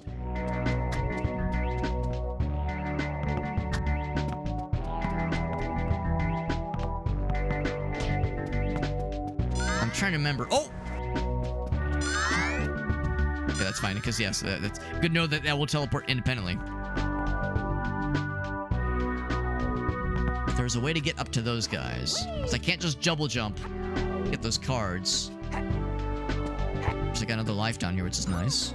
If I press the switch again, maybe I just gotta keep slapping. Just keep fisting the switch. There's not even more. After a certain point, you can't jump back out, though. There's a full commit somewhere. We try the bowling ball? Does it, like, do something different? Nah, it's still the same bowling ball. Yeah, but then you can't move it. Very strange.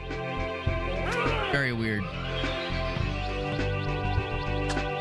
Now there's a button I kind of stumbled upon.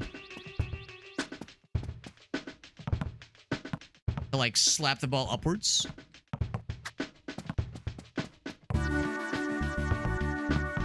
Thinking, like, do you hold Z? You hold B and then press A or Z? Or, yeah, I'm trying to think how do you do it, because there's a way to, like, slap it upwards slightly.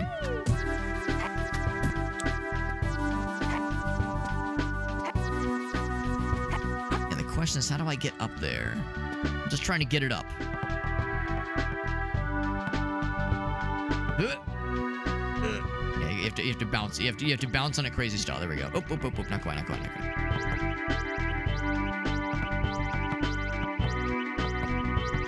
What if I just do one of these? Yeah, not quite. So if the ball hits this thing, oh, you tap A. That's how you do it.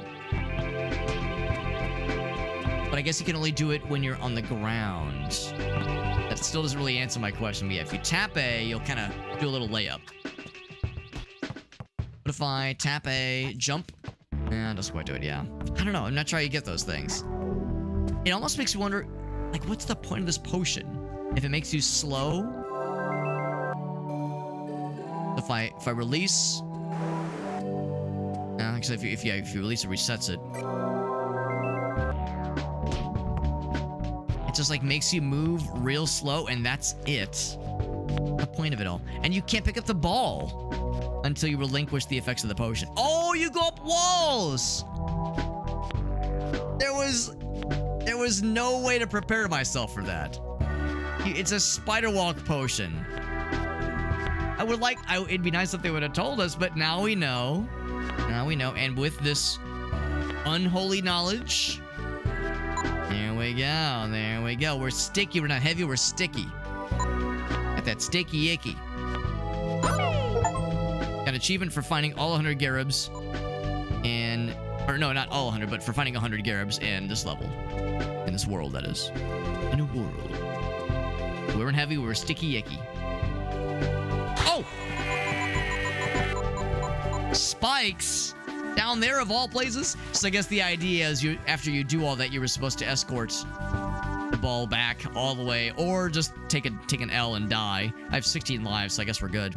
Also, these guys respawn, and their corpses do not. So I feel like their corpses are supposed to despawn, but they don't. So that's a slight little oversight there. So let's go ahead and cross this guy, and ouch. I was about to say was avoid taking damage, but then that little fool had to get my ass. There we go. We have all the cards. So the Garibs do remain collected, which is nice. The Banjo-Kazooie, eat your heart out. At least we keep what we found. We get an achievement for 100%ing one of the levels. Yeah, if this was Banjo-Kazooie, we would have lost all the notes we would have just collected just there. At least the original N64 version.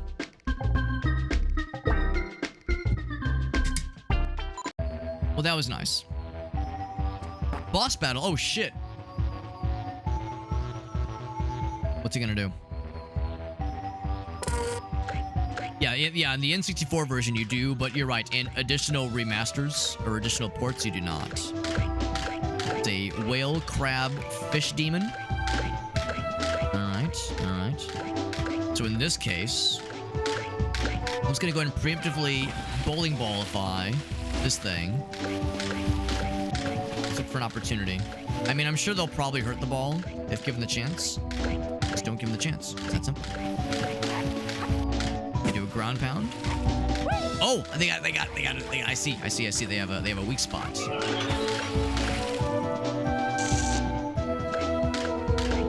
Camera is being a little bit slow to react. There we go. I'll just do the standard. Get him on the side. So I need to, bait him into a ground pound. Oh, it killed me. Oh, the splash damage got me. Cool music, though. It is kind of nice. What's up, Endiv? Good to see you, bud. Wake up to the quack of dawn. Very good. Very good. Ground pound. Smack. Wasn't exactly what I would call like a dead-on hit, but good enough. Oh, if you're really fucking good, you can chain those hits. You'd be a goddamn gamer. But that wasn't even a hit. A direct hit. But he's fucking dead and good. Ground pound? Dead. Oh, yeah. Alright, I need you to ground pound so that I can get your ass. Got his ass. Look at that. First try. And by first try, I mean second try. But still counts. Still counts. There's probably no cards to be gotten here. No other fun things. No secrets. No extra lives. No nothing. Kind of a shame how your life carries over. So when we entered the first attempt, the fact that I had lost some life from the level prior did carry over, but got that shit. There we go. There we go. First world complete, baby. You missed some Garibs. You're not a real gamer. You missed some Garibs. Get good, scrub. I mean, of course, if I were to do this proper, we would go back and get all 100%. But for now, let's deliver the goods. Thumbs up emoji. Also that like little squeaky noise, squishy noise. How many crystals are there total? Crystal like the champagne. 1, 2, 3, 4, 5, 6, 7. Well, 7 Dragon Balls, 7 Crystal Chaos Emeralds. Makes sense. Makes sense.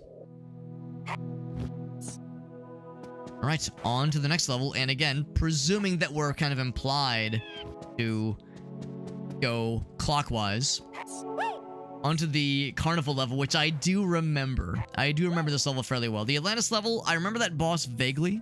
I remember some of those levels vaguely. I remember the Carnival level, not for the best of reasons. Okay, the music's kind of a banger. But I remember like some of the puzzles and some of the levels in this world are fucking out there and are not nice. Yeah, crystal stars, star spirits, the list goes on. The ball is over that way. A bugle.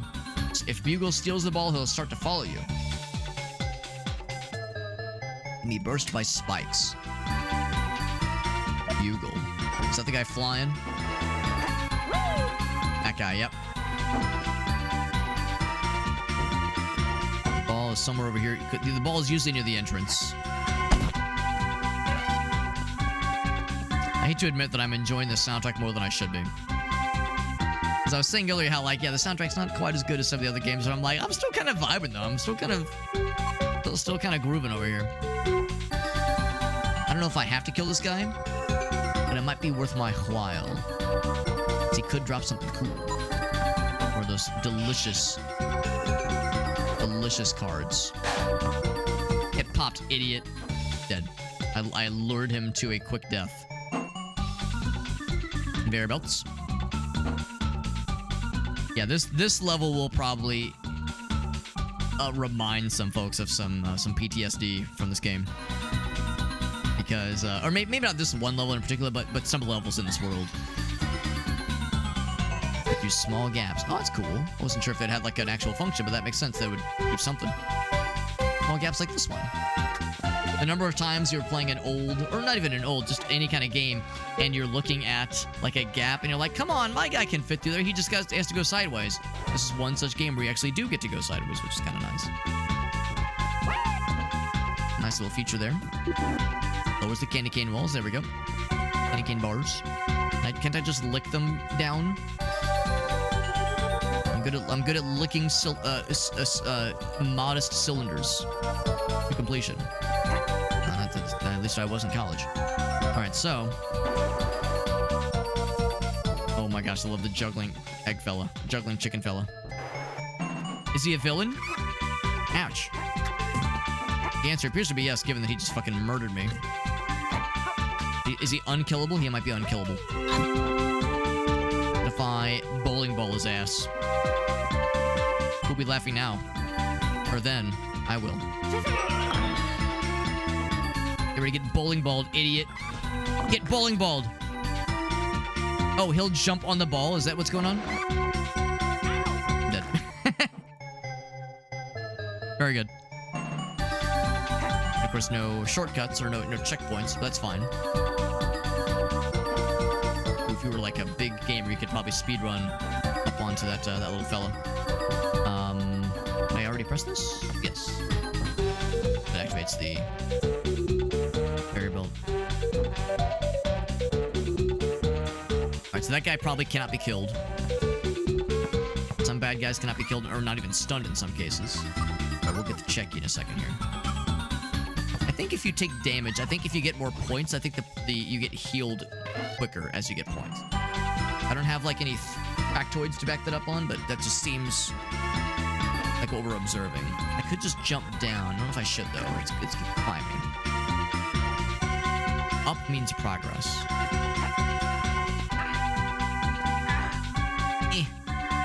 Probably like jump onto it maybe. I mean, bowling ball, I'm sure would do it.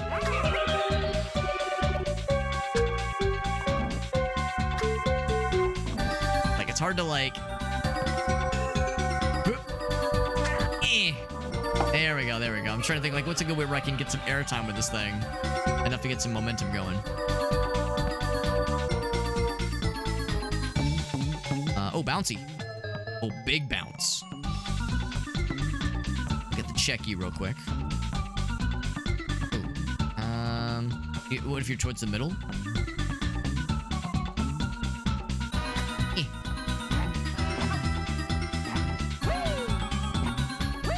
There we go. There we go. That's how we get there. The checky pretty please. There we go. It's a ball switch. All right, I rest my balls upon the switch. Opens that door. Yeah, this particular level having a lot of passages, a lot of paths even, does make things complex. There's 2 lives over there. That's pretty sweet. Yeah, there's a lot of places to go.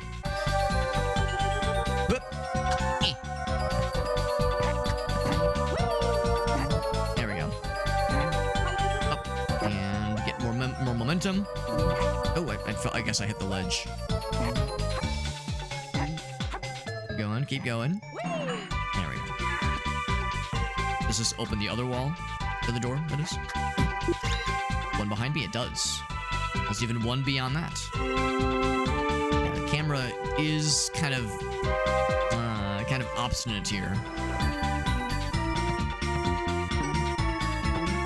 That's okay. Oh, not quite. But closer, and up we go. As long as I don't hit the ledge, keep bouncing. There we go. Another switch here. So that's a fisting switch. I fist it accordingly. Opens that little door. So this is all presumably leading towards the exit. There being something cool up here. There's nothing cool up here. Up top of the... Oh, that's like an ice cream cone. That's cute. Ice cream parlor. All right. Am I going to get this first try? Probably not. Actually, we're doing all right. Oh, it is a little bit bouncy. Go back. Yeah, it's a little bit bouncy. Yeah, I wish it would... Maybe if I was like the bowling ball or the metal ball, maybe it'd handle a little bit better. Lob the ball, you tap A. Yeah, you can only do that from a standing position. I'm down here while we're in this neck of the woods. No hidden ledges, no nothing. This game does like to be sneaky about their hidden ledges. Things where the camera doesn't normally allow you to see. Well, okay, yeah. So confirmed we're all set.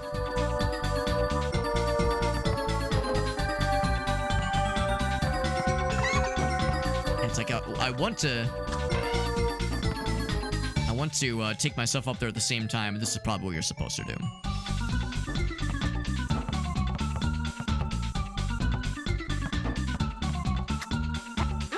There we go. Oh, come on! It left without it.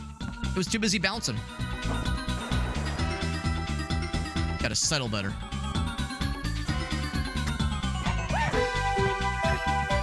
There we go. Now we're set. Now it's properly settled. No physicsy nonsense to prevent us from doing what we need to do. Hoop. There we go. You're not popping that thing. No, you are not. Actually, hold on. I'm curious.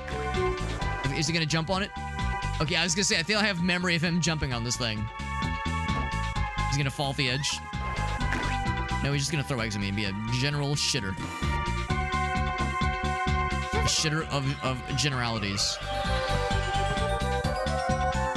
So this is how we got up to that area earlier. This other thingy is the new door that was just opened. Oh, before I do that, before I do all that now. Some stairs, yes. This wide open space. Feel like I can stretch my legs, my little glove legs down here. Magnets. Ah, yes.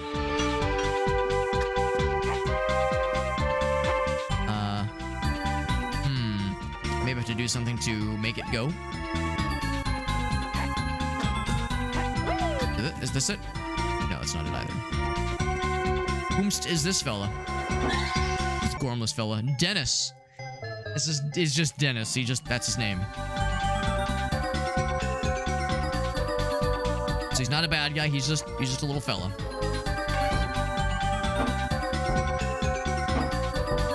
So maybe I have to like bounce on this guy. Get it to go. Is it like a timing thing?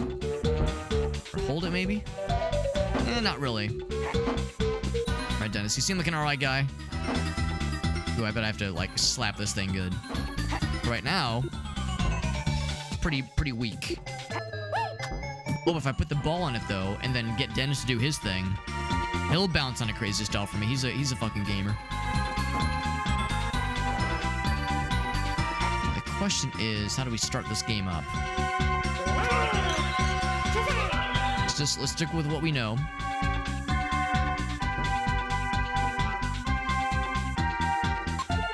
Grab all these real quick. We have a lot of these left to go, so this level is quite long.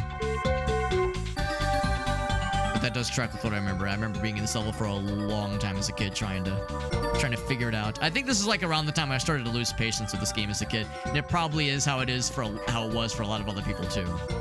I'm gonna get Dennis to do his thing, because I bet he can bounce on this thing way better than I can.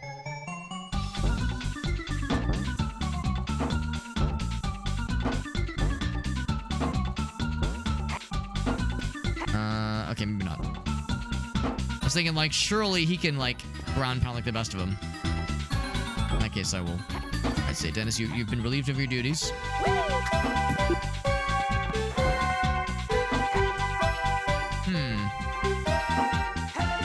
Didn't do as much as I'd hoped that it would. Yeah, just kind of like pop through it, yeah. Probably something else we have to do there. Now you get the jackpot for this one. Just luck. Might be here for a minute then. Unless I can like stop on it, maybe?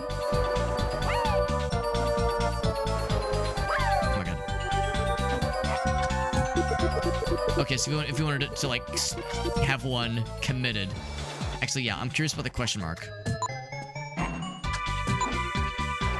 What's the question mark gonna do? The chance time? Spawned a bad guy. Ouch. And so far as I can tell, you cannot kill him. So it just makes the world a shittier place with this fella. Can I fist him off the edge? He's one of those kinds of... Oh, I could fist myself off the edge. Down we go. Haven't had a checkpoint in a hot minute. There was a checkpoint. Yeah, I was gonna say there was this guy over here. Oh shit! Almost flew right off the edge again.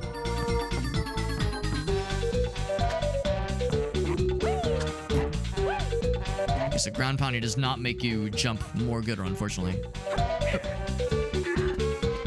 Yeah, this checkpoint catches my eye. No, except I can't really get the camera to take a look-see. It'd like kind of get the camera to look over. Can I zoom out, maybe? It helps, maybe. Maybe marginally. There we go, we still got it. Whoa, I fell down, though. But I got the checky. So this is probably where we're supposed to go. Okay, so this just brings us back to the same zone.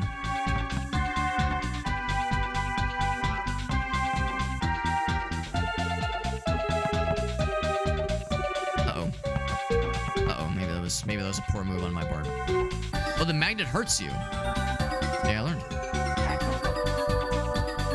Right, so maybe the idea is, maybe there's like something we can activate here. Because I mean, sort of trying to mess around with that jackpot thing again, and maybe I should.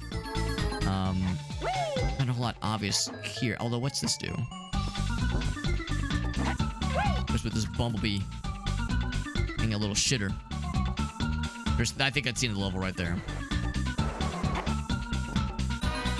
I'll lock this one in. Definitely want more cards.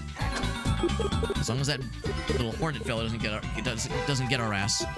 The horny hornet fella. I'm guessing you can't get multiple. What am I hearing? He's not attacking my ball, is he?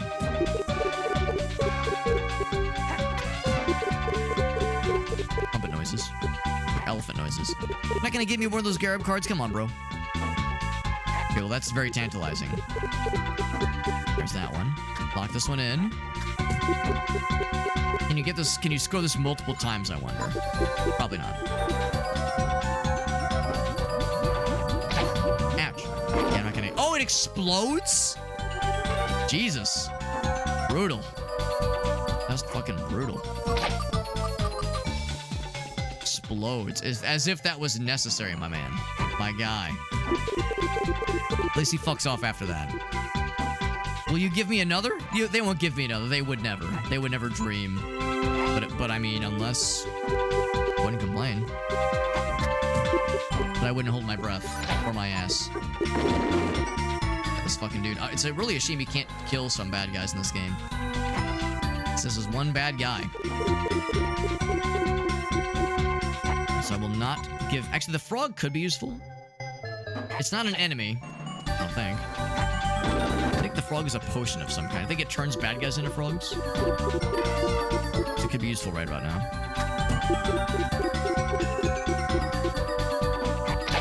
I keep launching shit. I wish I could, like, draw him away or like, do something to relocate this dude temporarily. Temporarily relocation. Before he relocates my face. His exploding asses he sent me with. Alright, here's the potion.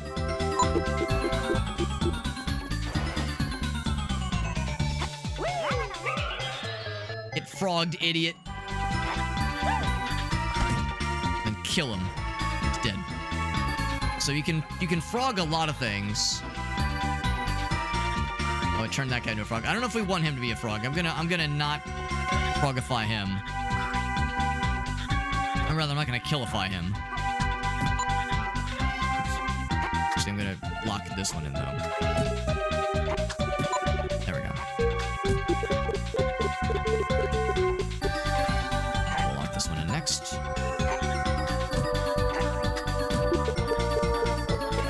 And oh, almost. Oh,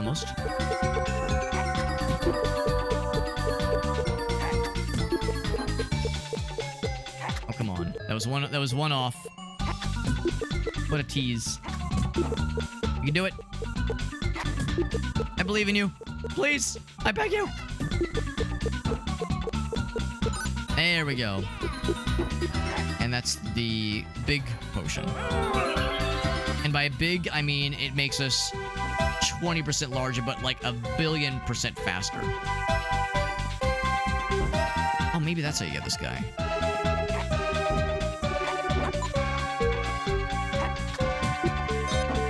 Yeah, you gotta get them. Oh, well, that gets you an extra life. I gotta bring the ball over. We have time. Yeah, 20% bigger.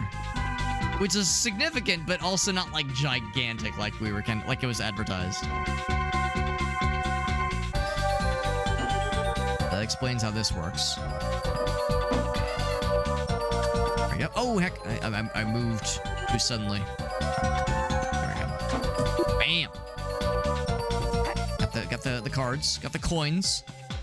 The cards are akin to coins in Mario 64. I pop the elephant. Pop the elephant. Let him get the suck. And draw him over to the spikies. There's only 2 of them standing up for some reason. It's spiky, idiot. Do it. Except it's in a very specific little corner. Come on, I believe in you. Wonder if I could, like, turn it into a bowling ball. So, like, can I then, like, bully him into the spikes? That's like a really fascinating mechanic, and for a game that came out, oh, maybe it's just clipping through the wall. Maybe it doesn't actually work that way. For a game that came out in '98, that's actually pretty impressive, I think. The idea of those kinds of interactions in a game like this, it's pretty sophisticated, relatively speaking, at least. Well, I need that out of there, bro. I guess if nothing else, I could get the I'll bowling ball you for a bit, and if nothing else, if I turn him into a frog, I'll probably do it too. So if I frogify him, I'm really hoping the bottom of the wall would do it though. That's quick.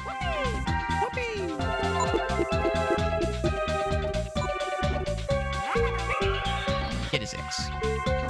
And then fucking murder his ass with no hesitation. Because that guy's pretty chill. As for the stuff over here, I'm going to assume that we have to do something to activate that switch. So I'm actually... Well, no, I'll bring it with me. Could probably use that to kill the little chicken fella that's juggling the eggs.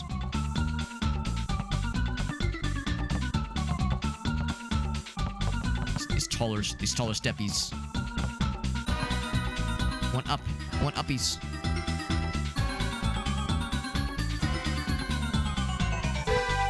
So what's up here now? Well, 23 cards short. Well, I saw there was some on that platform beyond. I see what's going on here. Oh, I guess we have to relinquish it. I see. I'm going on my own. Go ball. Go balls. Can kill these guys, but of course we can't use the ball to collect the cards.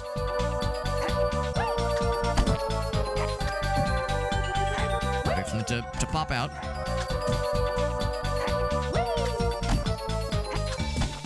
And if you're really fast, you can get two of them.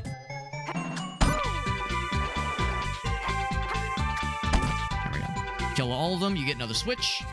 Does that help raise the exit platform? It do. One more of those and we're good to go. I bet the last one involves that metal crane game, if I had to guess.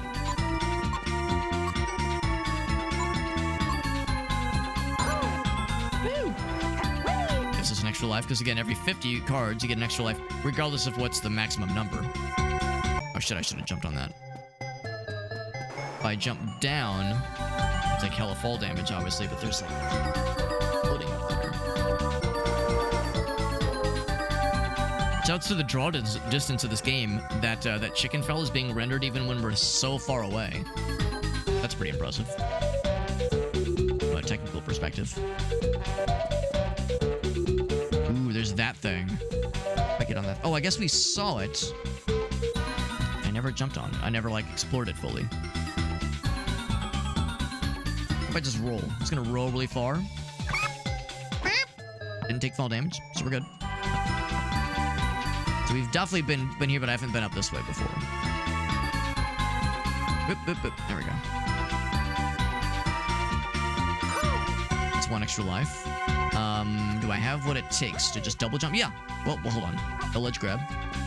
Looking for the ledge grab. Boop, boop. The ledge grab. You're gonna tell me, I was gonna say, you're gonna tell me in this day and age, in today's highly charged political environment, I cannot do a ledge grab.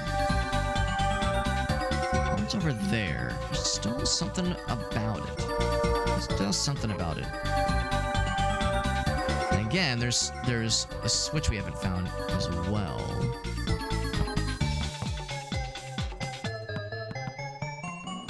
Of course, I could just slap the ball. Is there something underneath? I think that's where we started. Kind of. It's, yeah, that over there is where we started. I love when you get closer to the ledge, it just kind of chills. Very cute. Activate that magnet. That is the mystery. Magnet mystery.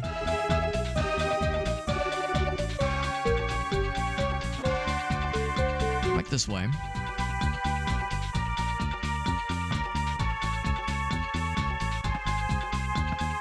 Maybe I have to be... Maybe it has to be regular ball? Hold on. Oh, maybe I have to jump with this guy? With the fella?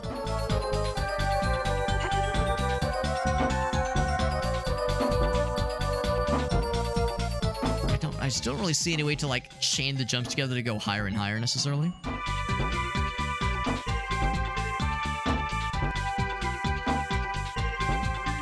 Man, nothing. Maybe we have to be big? Maybe you have to be big to, like, slam those buttons down? Oh, okay. It has to be this one specifically. It's the pause button, though. That's what's weird. But now we figured it out. So pause. Or stop, rather. It's a stop button. There we go. So we want to go on the left path, right? One with the arrows. Keep going. Far as you can go. Will it be enough? Probably not. Oh, maybe? Not quite. I'll get some cards, though. Cards on the table. Maybe every path has something. A little something. Begin. Let's go to the right a smidge. Drop that shit. Drop it like it's hot. So now I want the one not quite as far to the right.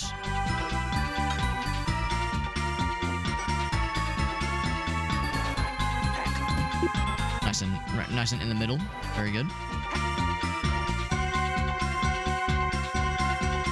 Oh, you know, you don't even have to, like, be smashing on it. You just have to be standing on it. That was nice and clean. Nice and clean. All right, so now... Yeah, that's probably good, right? Probably good. Right. It's like Dave and Buster's. Except I'm winning things. Except I'm getting things this time, and not.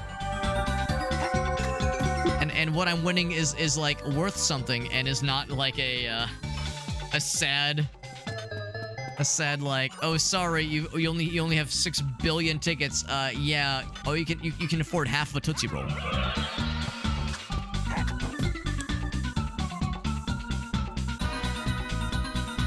So that is. Not the end of the level necessarily. It will probably lead us to the end of the level.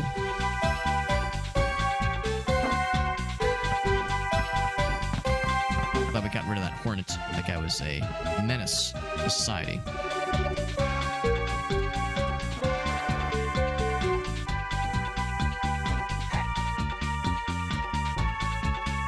Uh-oh.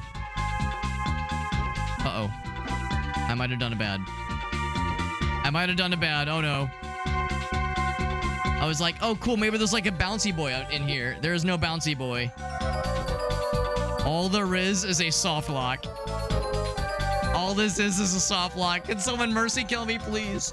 You can return to castle. Oh no, we did all this hard work. It's such a long level. I thought maybe there was something that would like bounce me up onto those cards. Maybe I can like scrunch my way through. I'm like trying to jump. I'm trying all the buttons that I can muster. What if I zoom in all the way? Can I zoom in all the way? Oh man. Oh man. I don't know if I can fall through here, unfortunately. Yeah. I will say I do like. Oh, here we go. We're walking. That's what's frustrating is that you're unable to sit still. And you're also unable to jump for some reason. They probably thought no idiot would possibly be this stupid to fall into this thing. Nobody would possibly dream of just jumping in there to see what's in there. Nobody could possibly be that stupid. And I am him. I am him. Yeah. Got a whole bunch of tickets. Yeah. That's the thing. I mean, I enjoy Dave and Buster's for what it is, and it's fun to go with friends.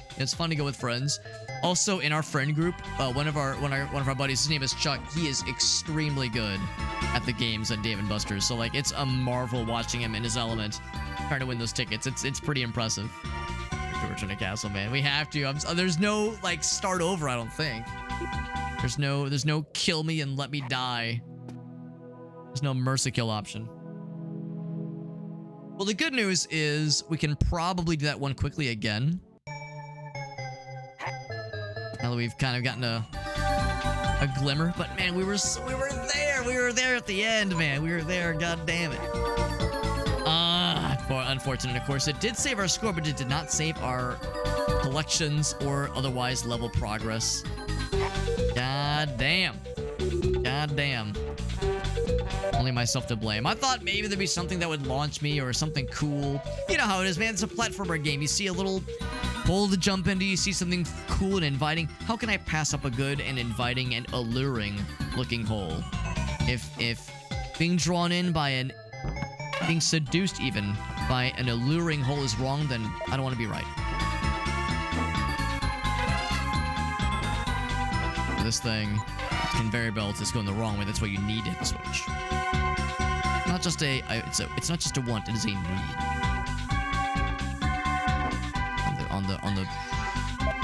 On the pyramid of needs. There we go. Like I said, now we know the speed run. And by speed run I mean I'll just go slightly faster. Be tempted by the right hole. It's correct. It's correct. Who could blame me? Who could blame me? And if y'all would have done the same. We can actually... we don't need the ball to get the extra lives. Which presumably have respawned. If you wanted to, like, game the system and get yourselves a billion lives, you probably could. And that ledge grab is a little bit tricky, though. It's like there's some kind of slope that he starts to run on as well.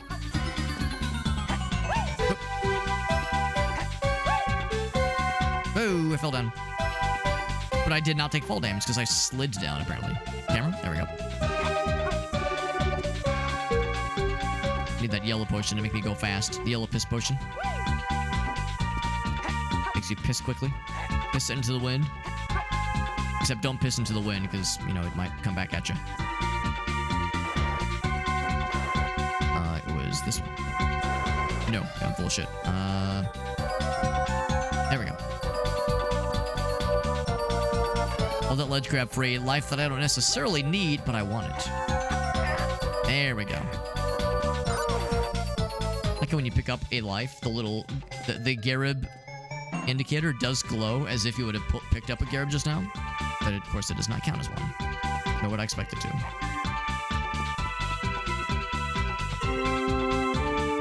It seems like you can go for those last four. You can go for those from the correct part of the rocket ship that you open up, not the stupid part that got my ass earlier. I wish there was a return to checkpoint option. That'd be nice. Return to checkpoint, that'd be good. Or just a fucking kill me option. Just put me out of my misery. No, but no. All we had was return to the castle and be a chump.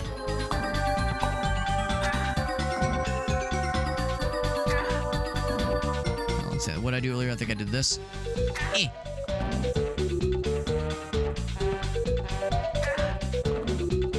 It worked first try earlier, and I was like so proud of myself.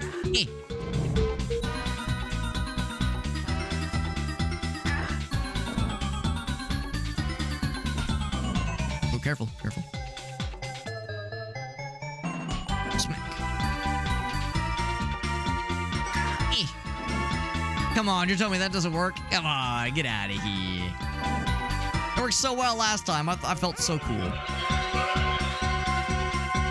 If I go higher and use a lighter ball. Bonk. There we go. Yeah, he goes higher, use the lighter ball. That's the strat. Here's this bouncy boy.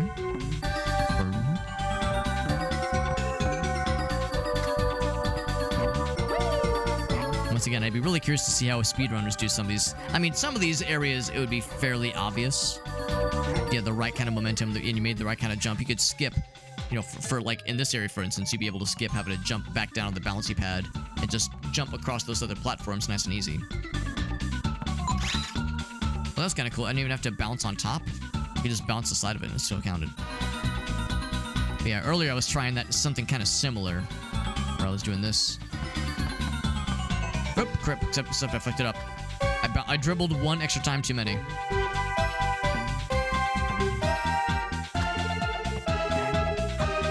Still maintain our momentum. That was nice. Of course, I didn't need to bring that with me necessarily.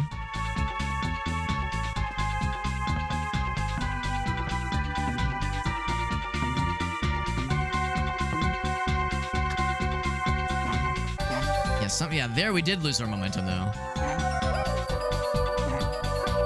There we go.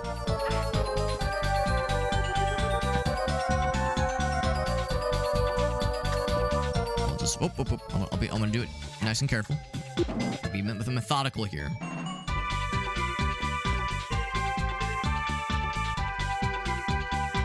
The nice thing is if you accidentally go too fast, start bouncing like we did earlier, you can just go back and click what you might have otherwise missed.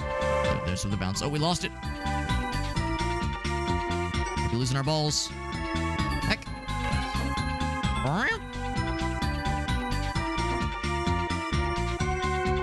Home to butthead. There we go. Ooh, don't fall off though. Yo! Almost lost it. Almost lost it. Almost lost my balls.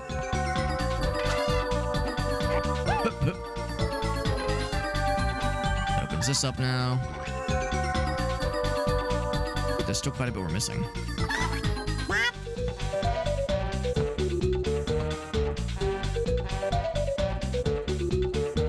There's a bunch of cards down below.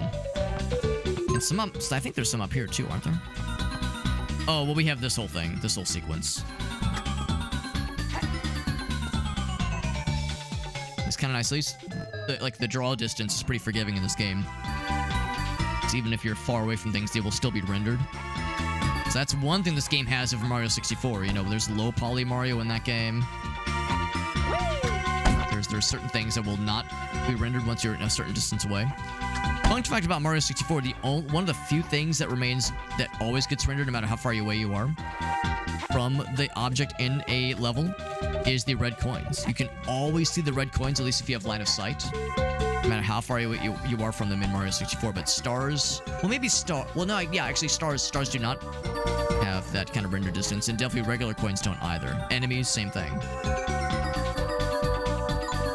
So speedrunners use that knowledge to their advantage, where they can try to like get a quick glance if they're looking for the red coin star, that kind of thing. At a quick glance, they can look around, like in a large open area, see if like a coin is randomly spawned, you know, in certain areas or certain large rooms. Also, I appreciate the background, the skybox. That is a sprite, is an extremely low resolution, blurry image of a Ferris wheel surrounded by, I don't know, orange sherbet maybe? It's just orange clouds. Is there anything else I need to do before we jump down these little bonus areas? Because again, I feel like I'm... Oh, okay, I don't want to let that roll. I may be missing something here. But we are so low on Garage. Well, I guess we're not that low. We're not quite halfway down. Maybe it's not as bad as I thought it was. Maybe not as desperate as I thought it was going to be. I think we did determine that this is, yeah, nothing special here. No sneaky hidden ledges or anything of the sort. We know how this works.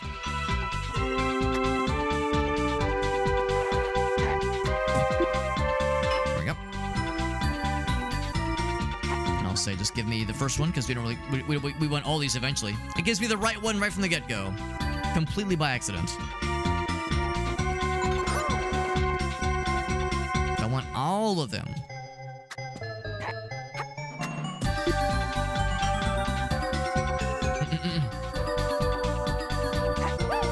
The music will get stuck in it. See, that's the problem. I kind of like this song. The problem is that when it comes to carnival level of carnival theme music in video games, especially like platformer games, it usually is pretty mind-numbing.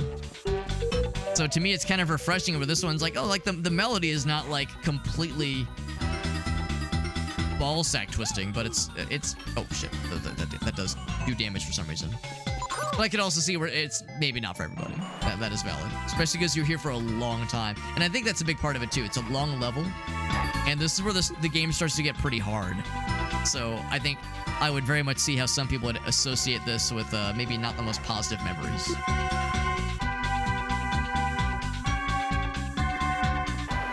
Oh, I need the farthest to the right then. I thought that's what that was. I thought that was the farthest.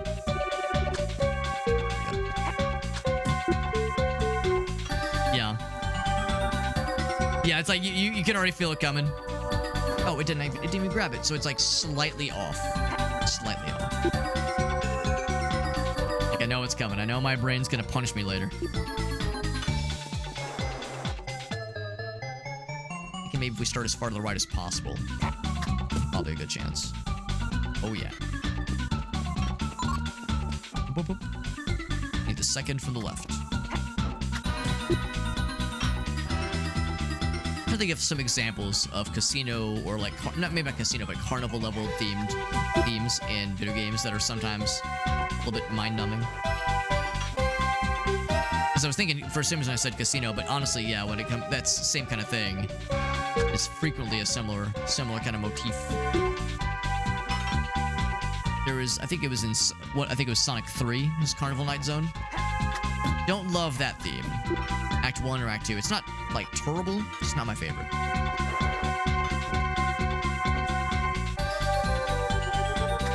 It's like we're just kind of rolling it. It really is just rolling a dice trying to see which of these you want to have this land on. What if I drop it right there?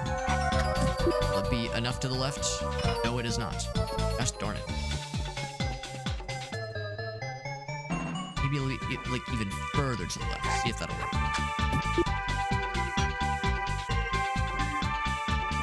Maybe like one. That was too much. Back a little bit. No. Is that enough? Maybe. Oh, baby. What's this one do? Raise it up a little bit more. A little bit more. Weird looping. I never even noticed that before. That it loops kind of funny. So let's go ahead and snag these real quick. Let's also do the setup for the big potion. We got Glanzer. What's up, Glanzer? His fond memories of this game. This game is... It is a trip. It is a nostalgia trip. The PC port that we're playing is... It's definitely the better version of the game. The problems that were present in the original game are still very present. Not sure how we managed to accidentally activate that thing. That was kind of funny. Yeah, there's the game is still kind of frustrating to play. Trying to just set this down casually. There we go. We can go over here and begin this little sequence here. Yeah, it's still fun though. It's still fun for just the novelty, I suppose. But it is. There's. I usually don't say it's a great game. It's a fun game. At least in small doses, but it's not like an amazing game necessarily, but it's fun enough though. And the nostalgia is hard to escape, obviously. The nostalgia is very real. I was kind enough, or I was lucky enough to get a review key for this game through Qbyte. And yeah, this is the PC port that's on Steam. And maybe Epic Games Store and a couple other places. And it's actually kind of nice. It includes the PC port that we're playing now, and it also includes like an executable that runs the PS1 version. To be honest, I didn't know this was on PS1. I thought it was just N64. Give me the crown, man. Come on. Don't hold out on me, bro. I'm Jones, and there we go. We need this. Be big. And by big, I mean 30% big. And we can do big, strong pump. Bam. And then an extra life? Hell yeah. Oh, I didn't mean to launch that in the stratosphere.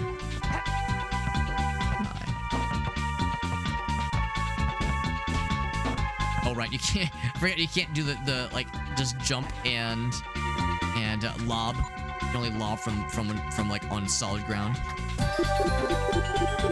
I'll look the cards as well. I'll lock that one in. One's being a little bit nicer to us. Being a lot nicer to us. Wonderful. Wonderful.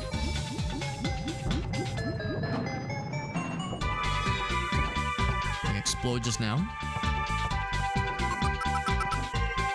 Big points. And look at that, we're exactly where we were earlier. Exactly where we were earlier, but this time I'm not gonna fall prey. We also had a stupid soft lock happen earlier, where I was trying to get those other cards from the distance. Last forest trying to get those other cards, and I did a stupid goof. I'm still not sure. Oh, you take fall damage there too. I'm not exactly sure how you get those. What I'm pretty sure is when you go up here, it won't just end the level.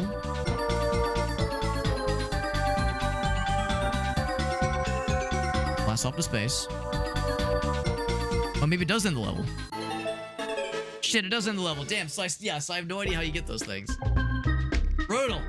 Brutal. But at least that was only a 15-minute one.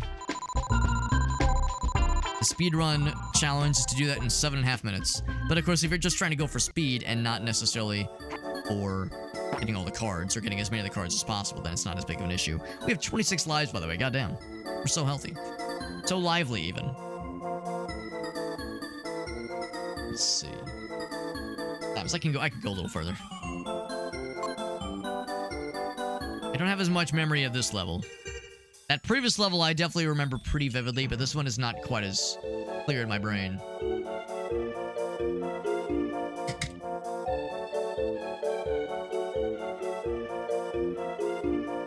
Trying to use the camera to my advantage, but the camera in this game, you know, speaking of, oh boy, oh, it's one of these, all right. Speaking of, you know, some not small shortcomings, the camera is not the bestest. Not the worstest. I've definitely seen worse when it comes to, you know, 3D platformers from this era. But there's obviously been better. My hunger for the points, my lust for the points, is my undoing. Can you blame me? Can you blame me? Is it so wrong for a hobbit man to be brought to ruin by the allure of some points that are given by little card thingies for a small little glove fella? Is that so wrong? It's pretty, what's the word? Pretty relatable.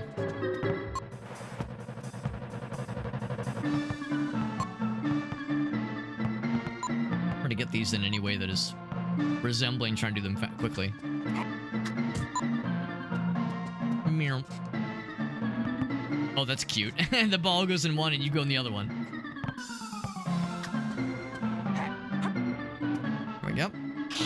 Sure, I'll sit on the top. Not sure that's regulation or riding a roller coaster, but sure.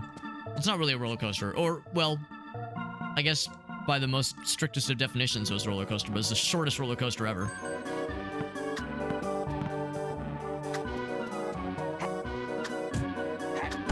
Get his ass. We got his ass.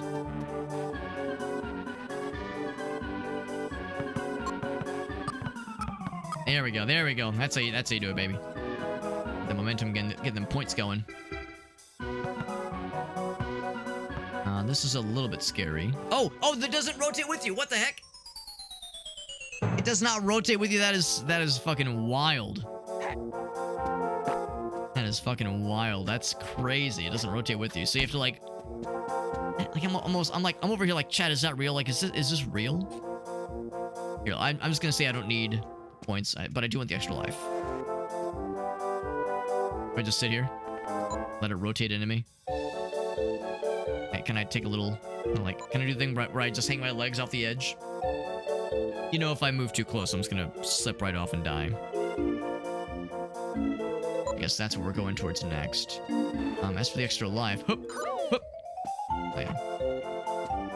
We have to take the ball with us, and that is gonna be tricky. Especially with the way the physics of this thing works, where... What if it rests entirely? There we go. Then it's locked in. Only when it fully rests does the ball settle on the station, on the platform. Oh. Ooh boy. Ooh boy. Whoop, whoop, whoop, whoop. Checky. Whoa, fell off the edge. Camera, where am I? I'm dead, probably. Yep, I'm dead. There's a red star. What's a red star gonna be?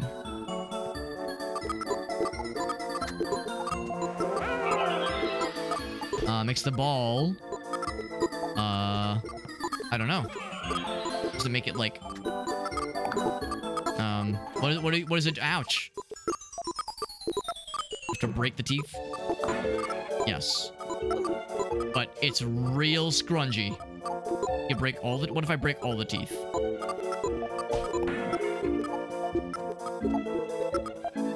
What's the star do, I wonder?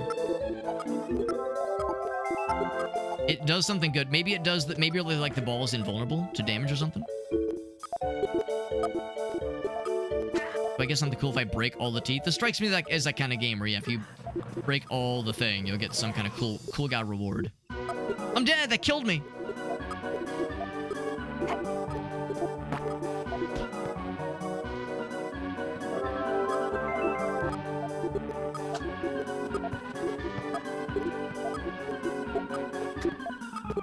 Yeah, not worth it. Not worth it. Moving on. Moving on with our lives.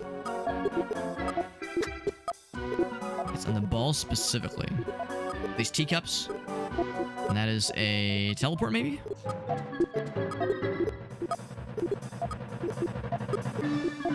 I drop down this guy. Alright.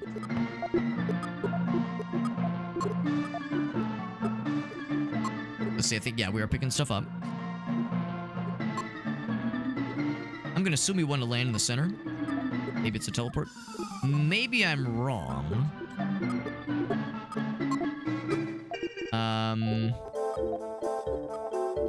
That's as good of a guess as I can imagine. Oh, it's just water. Okay. Well, what if I do this? Will it teleport me? It does.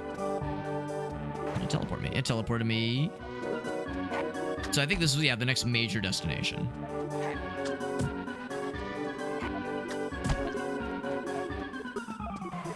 I guess that's what you're supposed to do. 'Cause, yeah, it's right there. Yeah, there was really nowhere obvious else to go, so far as I can tell. Oh, I see what's happening here. That's a little scary. If we wanted to, we could go back up. Okay, I guess that's how you go backwards if you want to climb back up to the earlier parts. We probably will eventually, if I had to guess.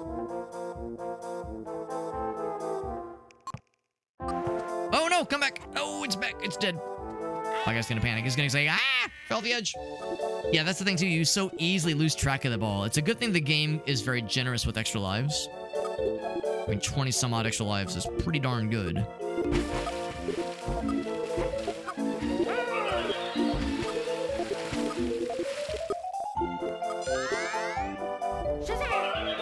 Whoa, I'm not sure why we launched suddenly.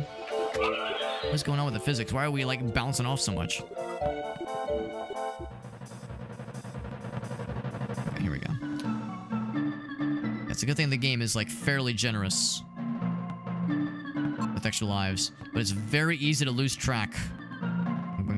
Maybe it's like I need to cup the balls. I need to cup it from that angle. It's like if it gets away from us, it will very easily fly off underneath. Now we're on another bouncy thingy. Yeah, it's vaguely bouncy. But it does stay put. What's this do? It's up. I don't know if I'm gonna go that way yet. That's scary. Do I trust myself? Probably. I probably trust myself. Oh. Be better if I got that one. There we go. There we go. Sticky balls would help. Maybe there's a power-up that makes the balls stick to you better. Maybe that's like a temporary power-up. Usually try to keep my balls not sticky if I can help it, but that might be one exception. What's going on here, then? Ferris wheel? Very good.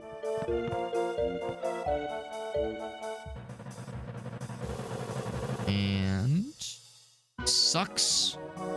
It does the suck. Does the big suck. One of these chicken guys is still here throwing eggs at me. And confirmed it. I can't say it's a cock because it's presumably laying the eggs that it's throwing. It is indeed a chicken. It fucking screams as he throws shit at you. Will I turn that thing off? It does.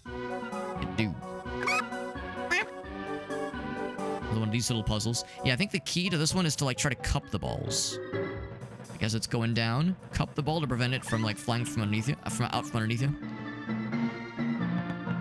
Oh, shit. I need to come back for that one. I thought it's gonna make a huge difference, but I want to be a gamer. Of course, knowing me, I'm probably gonna die at some point. I'm probably gonna, like, eat shit. When that happens, we have the checkpoint, if nothing else.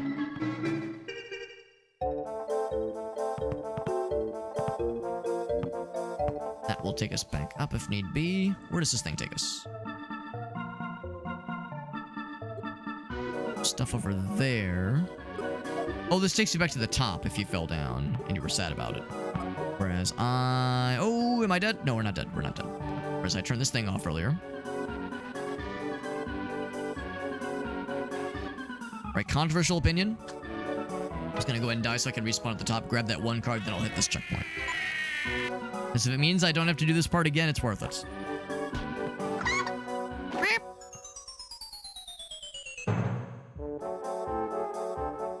Cup the balls, that's right. Cup the balls, struck the shaft. Whoa, whoa, whoa, what the hell, what the hell? All right, fall down again. Trying to get that one card, man. God dang. God dang. I think the one that was closer to the edge would be tougher, but this one is something else entirely.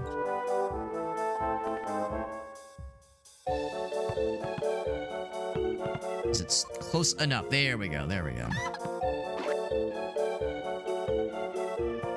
Now, I'll grab this checkpoint. Another elephant fella. Let's see. Jet. At least get his ass down here. Oh, did that kill him? That kill the pig friend? No. But do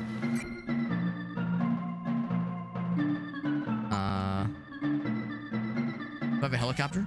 I have a helicopter. I was like, what do I have? But I need my ball back. I need to kill the pig fella. Wish I could turn this thing off. I mean, it's cool though. We'll need it later, I think, to go up that way. I go and get these now. It's a little bit weird. Fall damage.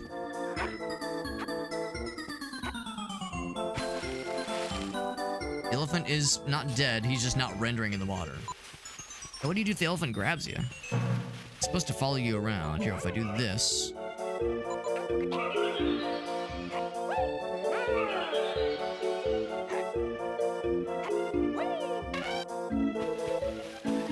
Maybe he'll just follow me. Maybe he's smart enough, he'll just follow me and we'll figure it out together.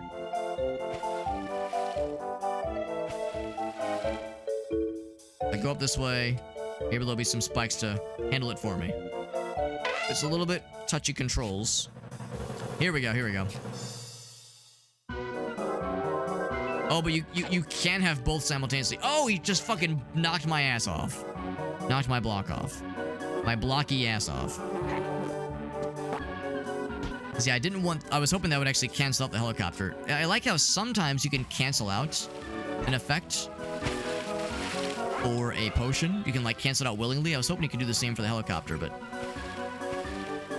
it was being a little bit scrunchy. But there we go, we got it.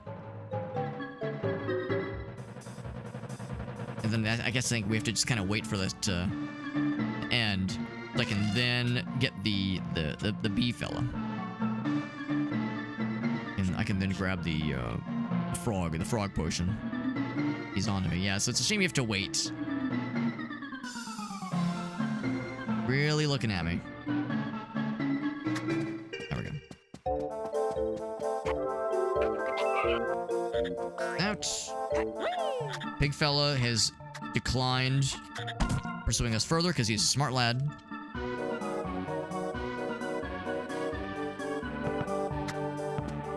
That's going to tell me about the frog potion.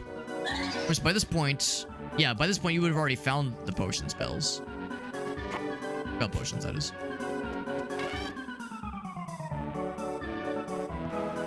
Oh no, come back. Too fast, and I'm too slow. It's probably okay, probably. Here, I'll make it slow. Okay, I didn't have to worry. I was all scared. That's the end of the level. Of course it is. I'm missing 4 cards. God damn it. The 4 cards I'm missing. We know we don't get any cards for killing the pig fella. Can I at least see where they are? That's all I ask, because I just want to see where it is. Ooh, can't go back beyond a certain point. Oh, maybe. Oh, gaming, yes. We can just see where they are. Oh, they're way up there with an extra life. Huh.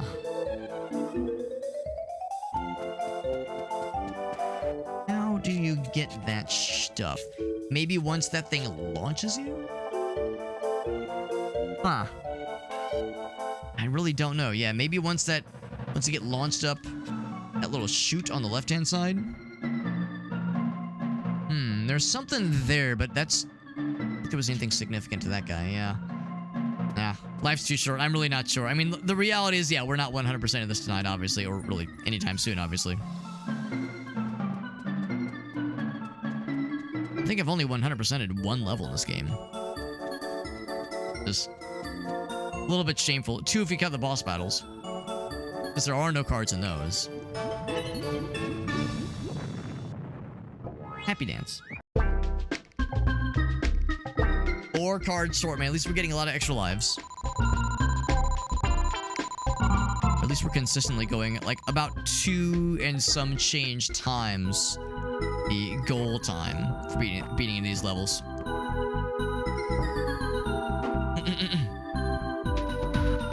So do I have what it takes to beat this level as well?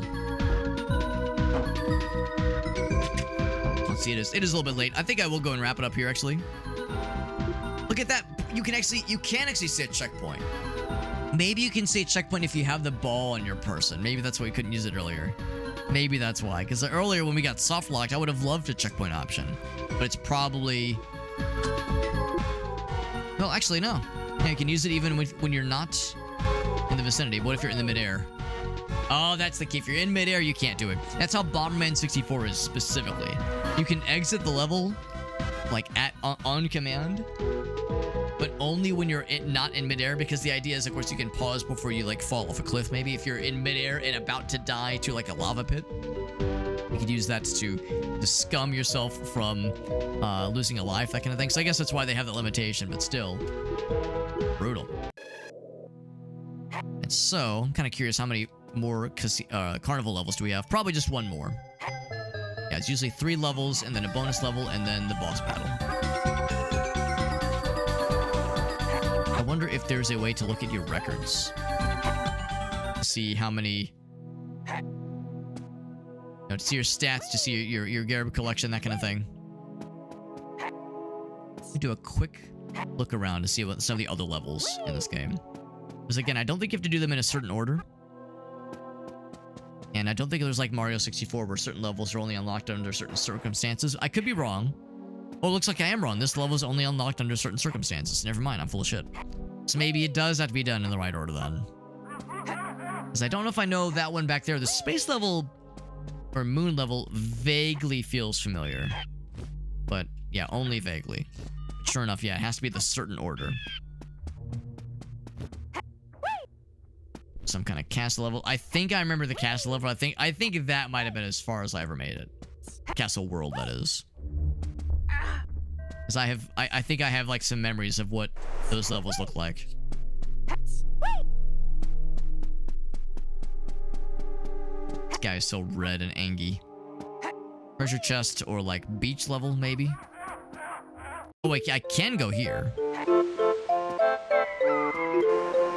Oh, was this... No, this is not the starting area. The Anubis area, I think. So there's a beach area. So I guess you could also do this one first if you wanted to. So some of the levels are opened in a certain order, but yeah, not all of them. Okay. I don't know if I remember that one really, but yeah, there's the first one. There's the Anubis level. So the way it shakes out, we might be able to do maybe one of the easier levels last if we're doing it in this like kind of counterclockwise order. There's the tutorial area. I appreciate that you have this kind of little hub area. It's a little bit sad and dead, even with like the one little pig lad swinging on the tree, looking very, very, very sad and alone. No one to play with him. It's curious if there was like a way to see stats, but yeah, probably not at this point. We interact with the wizard fella, our boss, our dad.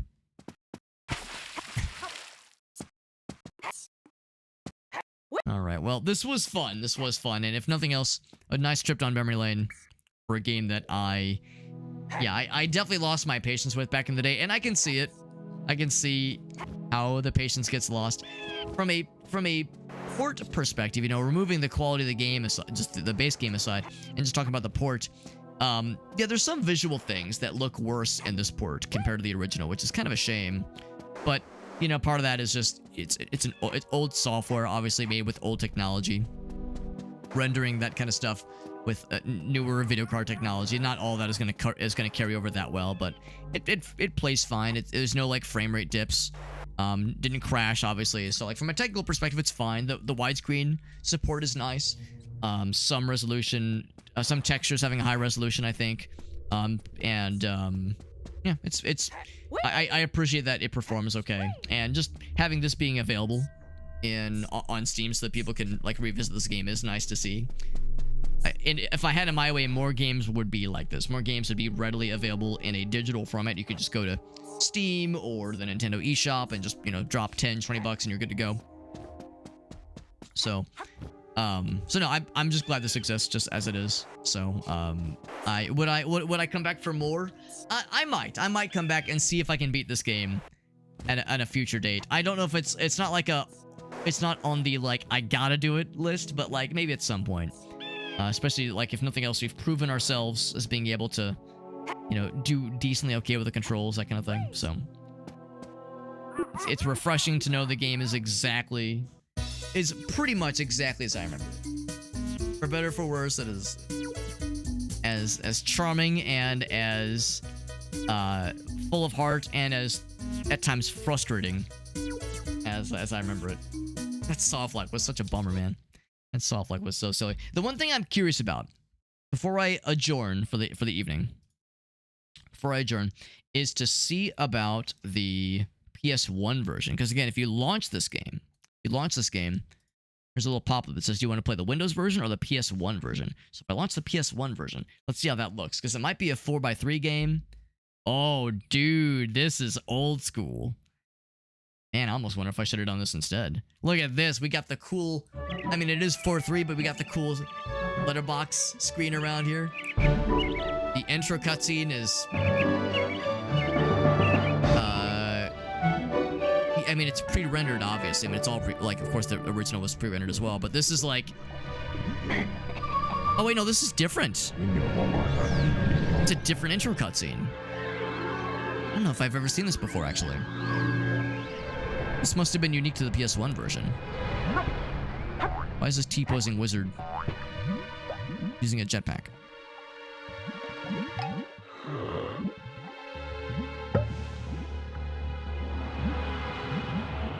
I guess the idea is, yeah, you have the one good glove and then the mischievous glove.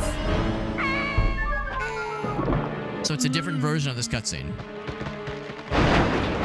It's turned to gold instead of silver. It's a higher quality cutscene for sure. Yeah, the original. Yeah, now that I think about it, yeah, the one that we saw was rendered in engine. Because I guess that's the thing. The N64 couldn't really do pre-rendered cutscenes nearly as well.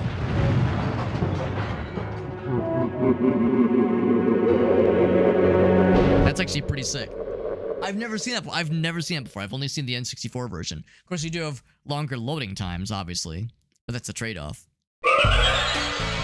Oh, different menu and everything. Oh, but again, I'd have to remap all the controls. I guess for the sake of just fucking around, I guess I'll just go in the with the Windows controls here. Uh-oh. Start. C.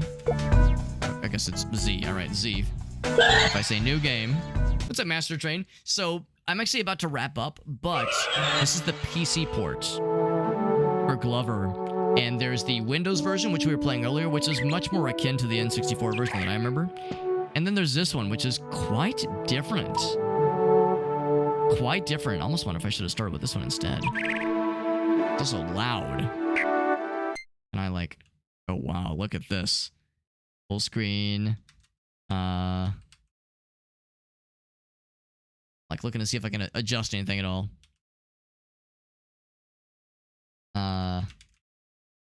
Unfortunately, I do it on this controller. Oh boy. Uh-oh. Oh no, I don't know what this is. For some reason I'm unable to modify anything here. Press various buttons on the keyboard and see what happens, but yeah, usually it was arrow keys. But yeah, maybe oh, it is mouse. Okay, cool. You just use the mouse. Okay, so set input. Alright, so if I say jump. Oh, it's not even recognizing this controller. That's unfortunate. Set input. So, yeah, I guess the gamepad compatibility is pretty rough with this version. Then maybe it has to be specifically like a PlayStation recognized controller. So, that's okay. So there's the okay. So when you can't see the window version, yeah. So there's the artwork. There's you can stretch it. Have the CRT mask if you wanted to. Okay. So anyway, oh, I was gonna see if I turned down the volume. I don't know if there is a way to turn on the volume actually. But if I help on, pretty cool. To hear because this is quite loud, I don't want to blow out people's eardrums, so I'm just gonna lower it a little bit in the windows in OBS. So yeah, this is the PS1 version, which I've never seen before. Oh, look at his little idle animations. That's very cute. His little idle animations are adorable. So I only played the N64 version, which I didn't even realize this was on PS1.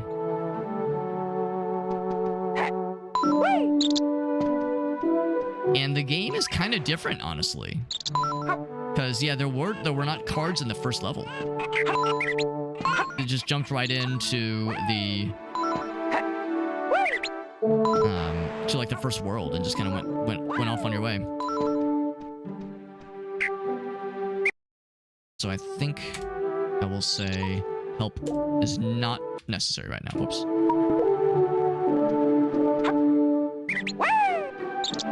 It's different enough. It also looks way nicer. This looks way prettier than the N64 and Windows version.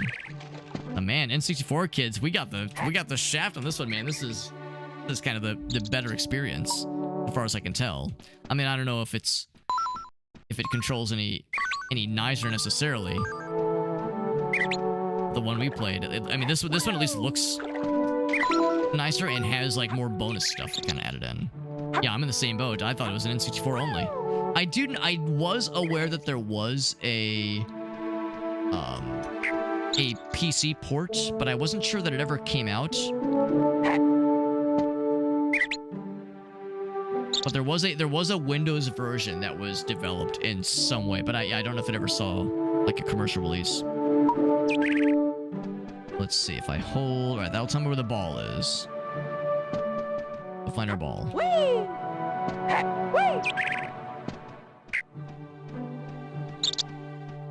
Very loud. Okay, what's the ground pound move? There's the camera.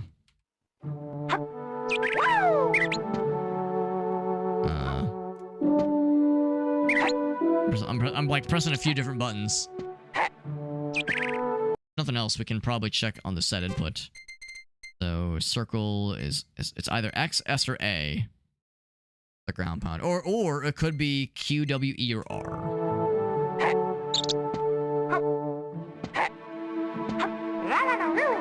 Let's say you cast spells. Look how shiny the bowling ball is. It's so cool. There we go. It feels weird to be playing this with mouse and keyboard. I would much rather play with gamepad. Yeah, that's how the crystals looked, man. The crystals had the very obvious polygons with a little bit of transparency.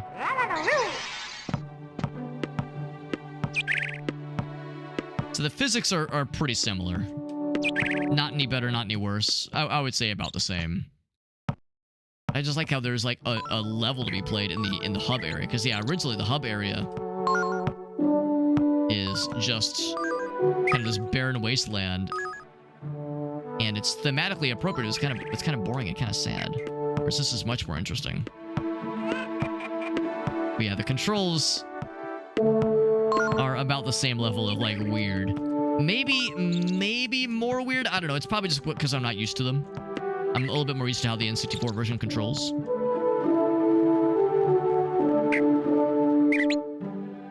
Yeah, I feel like the ball doesn't settle as well. And I hit that switch. Can I hit the switch accordingly? Or maybe this button? No. That's the ball. What's the other button?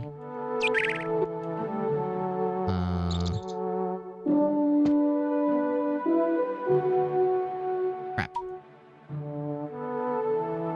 My guy's ready to spank. He's ready to spank. There we go. I was gonna say, what button is to confirm? I'd be having a much less hard time with this if I was playing with gamepad. It's a shame that it doesn't recognize my controller. There's the bird, who looks much more sad and like dead to the world. In the version we were playing earlier. There we go. Let's grab. There we go. Ooh, boo, boo, boo. There we go. All right, so no. I couldn't really tell which direction it was facing. So yeah, it's definitely weird. But again, I think I would have I don't know if I can necessarily blame this version of the game on the weirdness I'm experiencing right now. There we go. Yeah, alternatively, this would have been... That's the way you do it, obviously. That's the way you do it. You play on your guitars, get your chicks for free. Yeah. Well, there you go. What controller do I typically use? So, under normal circumstances, I would use my Xbox controller, which we did confirm works with the N64 version, or really the PC version. However, for full authenticity mode, I was actually using a N64 USB controller. So it's not... Obviously, it's not an actual N64 controller if it plugs in via USB, but it's designed after the N64. Oh, look at these idle animations. These are amazing. The music's great. The animations are more involved. The visuals are just generally nicer. And I'm telling you, the N64 version is in a lot of ways just inferior to this game. This version of the game is much nicer. Yeah, it's like I feel like we got a bit of the shaft there, unfortunately. Oh my god, they used the Kuko sound effect. Which I'm sure is itself a generic sound effect, but still. I know that sound effect like the back of my ass. Hearing it a lot too. No, it's a Kuko. In this case, it's like a penguin fella. Unless that blue penguin is actually a blue chicken, and that's Kojiro from Ocarina of Time.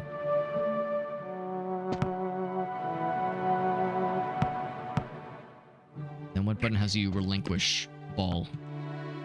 Oh, I guess that works. Whoops.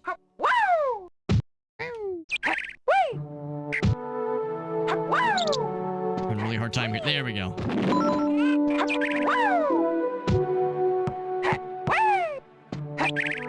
On the one hand, I do feel that this generally looks better, but it is quite different. It is quite different. I feel like the animations for Glover himself are a little bit, like, lower frame rate. Like, it's a little bit choppier, I suppose. Like, you're a lot faster. But again, that might just be, like, unfamiliarity or confirmation bias, I suppose. Like we're very jumpy. Like we're very very nimble, but like alarmingly so. Alarmingly nimble. We have all the stuff, by the way. So I guess the idea is we have to return this to the middle. Much like we would in the normal game. So where's the standard cavern opening? It'd probably be over this way by the Anubis level opening. There we go. We get a cutscene. This place looks quite different, and I would say a lot better. Oh, Jesus, that's fucking loud. Jeebus. Opens, so you get a cutscene that shows the door opening. Yeah, for my money, this is just the better version of the game, honestly. Like, this area looks wonderful. Yeah, it just feels a lot more empty. There's a lot more empty in the N64 version. I'm glad we had the wherewithal to check this out. This is really remarkable. All right. It's getting pretty late, so I can't go much later, but I am curious to see what the Anubis level is like. Also, just to be clear, is the treasure chest level closed?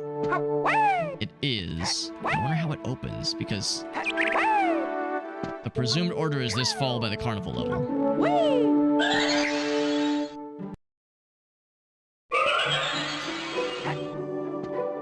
So the little miniature hub areas. Oh, this looks nice. It sounds great too. Yeah, the layout is similar but different enough. Oh, this is great. Is the music the same? No. No, it is quite different. Well, not... It's different enough. Different enough. The level design is identical. Yeah, the water looks better. There's an extra life over here. I don't know if there was an extra life over here originally. Water pulling you? No, it's not.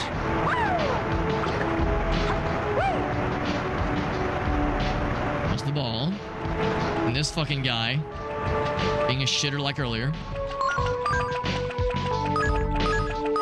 I'm sure this guy is unkillable like he was previously.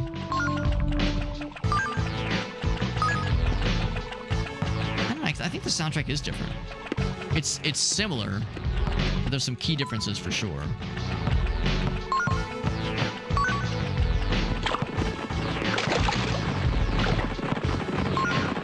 What am I hearing? I'm hearing loud footsteps, like Scooby-Doo footsteps. Yeah, I do feel like the movement is a lot faster, but that is not necessarily a good thing. When compared to the first one, or the N64/PC version, with which I'm more familiar. Are these guys unkillable? You could kill them previously. There we go.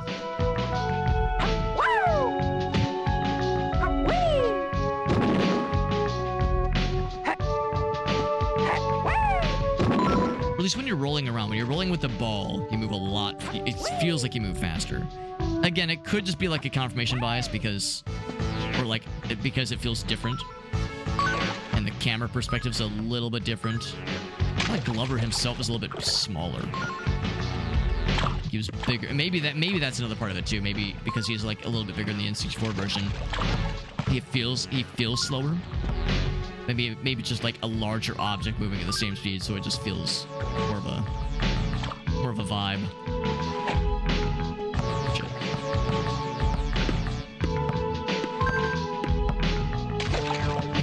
Like we started going really fast just there, yeah.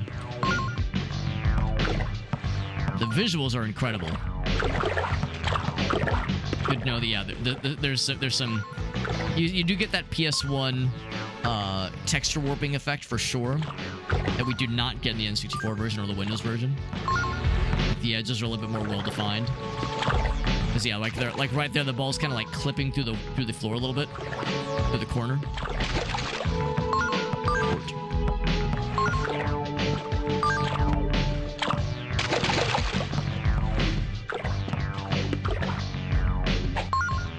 That guy will get got.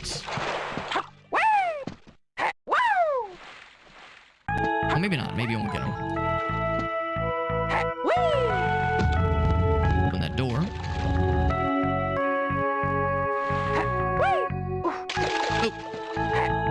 Oh, he's got a little band-aid when he takes damage. That's adorable. It's just other like fun little visual cues. That's really cool.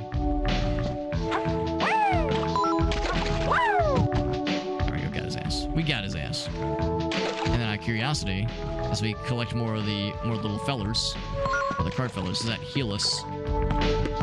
Like we saw earlier.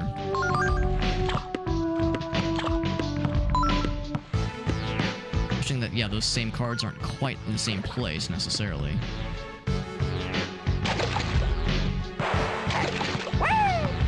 Oops. I think we said just kind of pull a fast one. Get that extra life. Oh shit.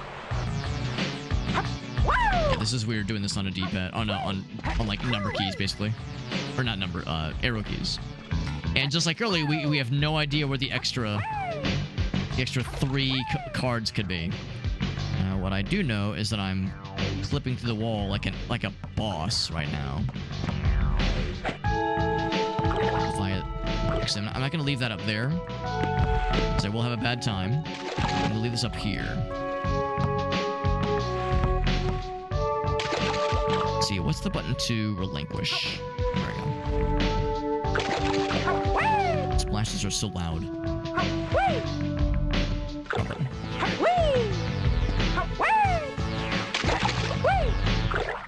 Crap, what button was it? There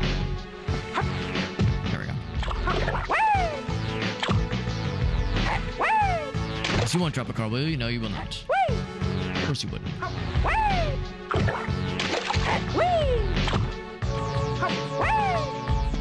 I think that what the D-Man suggestion was to say maybe there was like something over, like a very well-hidden ledge.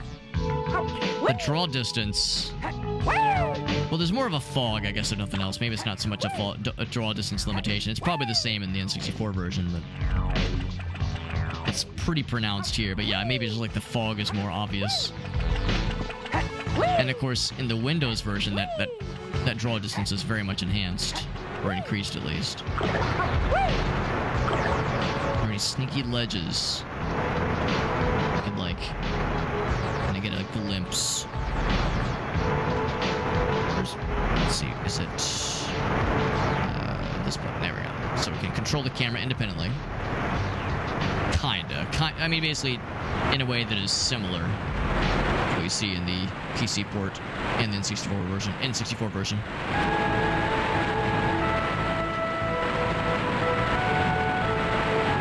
Yeah, I have no idea. I'm like looking over on the ledges. I see nothing, man. So I have no idea where those other 3 cards are. I'd have to look up a guide or something like that. Well, that's okay. Thinking maybe there was just something that I missed. Maybe there was a destructible wall or something, but that's okay. Let's go ahead and finish the level and wrap it up for the night. But this is a very cool little bonus. Man, I'd be tempted to, going forward, try to find a way to get a controller map for this version of the game. Because I do, now granted I do have a PS3 controller. I've got a couple of options that might work out of the box. So if I could get a controller to work or just dig out my old PS3 controller, that might be an option for this one. Now the downside, of course, we'd have to play through the other levels. You know, we beat 1 2/3 of the worlds in the N64/Windows version of this game.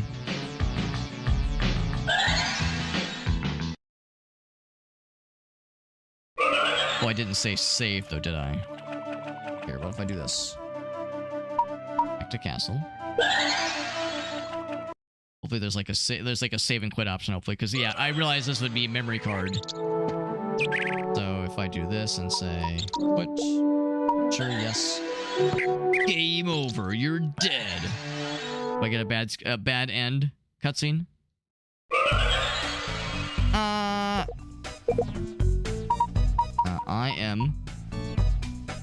I'm Hob.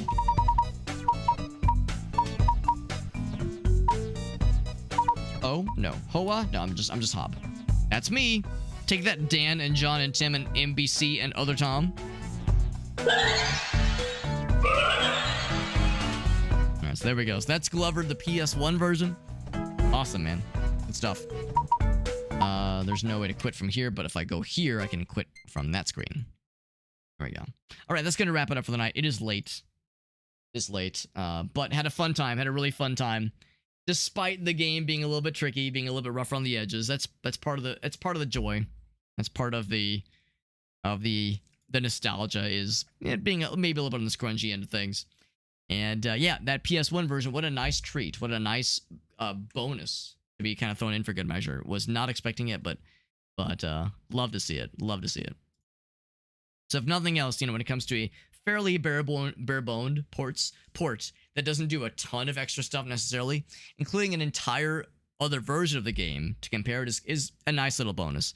So that was really nice to see. All right, so let's see who is live right now. Who is live right now? See if we can find a raid target. I don't suspect anyone streaming this game right now. As cool as that would be, I figure this is a little bit more too obscure for most folks. Understandably so. Now, Synskism raided us not too long ago, and he's doing some Schedule 1. I know that's one of Whale's go-to games right now. Oh, Satanist is also live. He was really cool. He raided us not too long ago, and he was really nice. I've never raided your Satanist, whereas I have raided Synskism before, but I haven't raided him in a while. Let's raid Synskism. I'll raid your Satanist another time. Now, he was really nice. He raided us, and they were really cool. They were really cool. Going for like 7 hours. Oh, man. I've never raided this person. They were so nice to us. You know what? Fuck it. Yeah. I think Synskism... Let's see. He's been live for 4 hours. Man. We'll raid him some other time. Let's raid your Satanist. They were really nice to us. And I don't think I've had a chance to raid them yet, so... It is always fun raiding somebody else for the first time, seeing what their stream is like. I haven't really had a chance to watch their stream much before. So that'll be a nice opportunity. They're playing South of Midnight, which looks really cool. I've seen that game a decent bit. I haven't watched very much of it, but it does look very cool.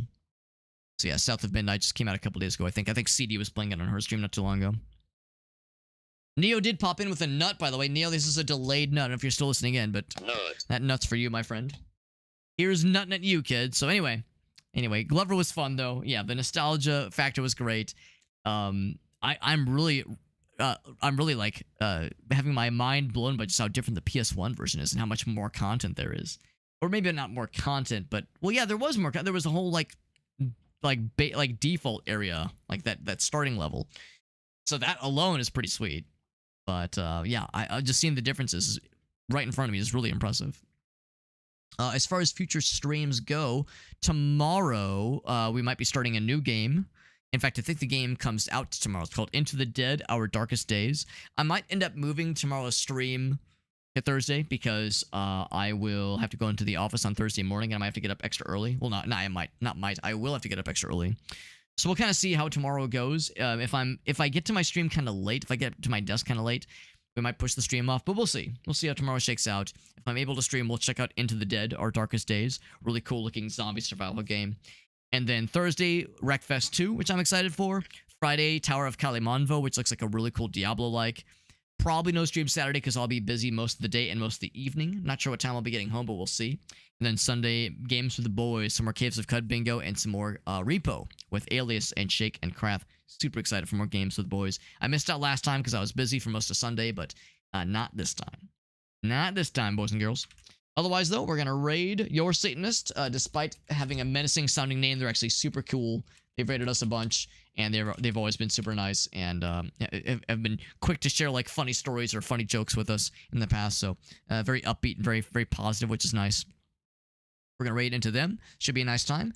There's my socials page that has all of my links, social media, Discord server, YouTube channel, Discord, but TikTok, Instagram, all that shit.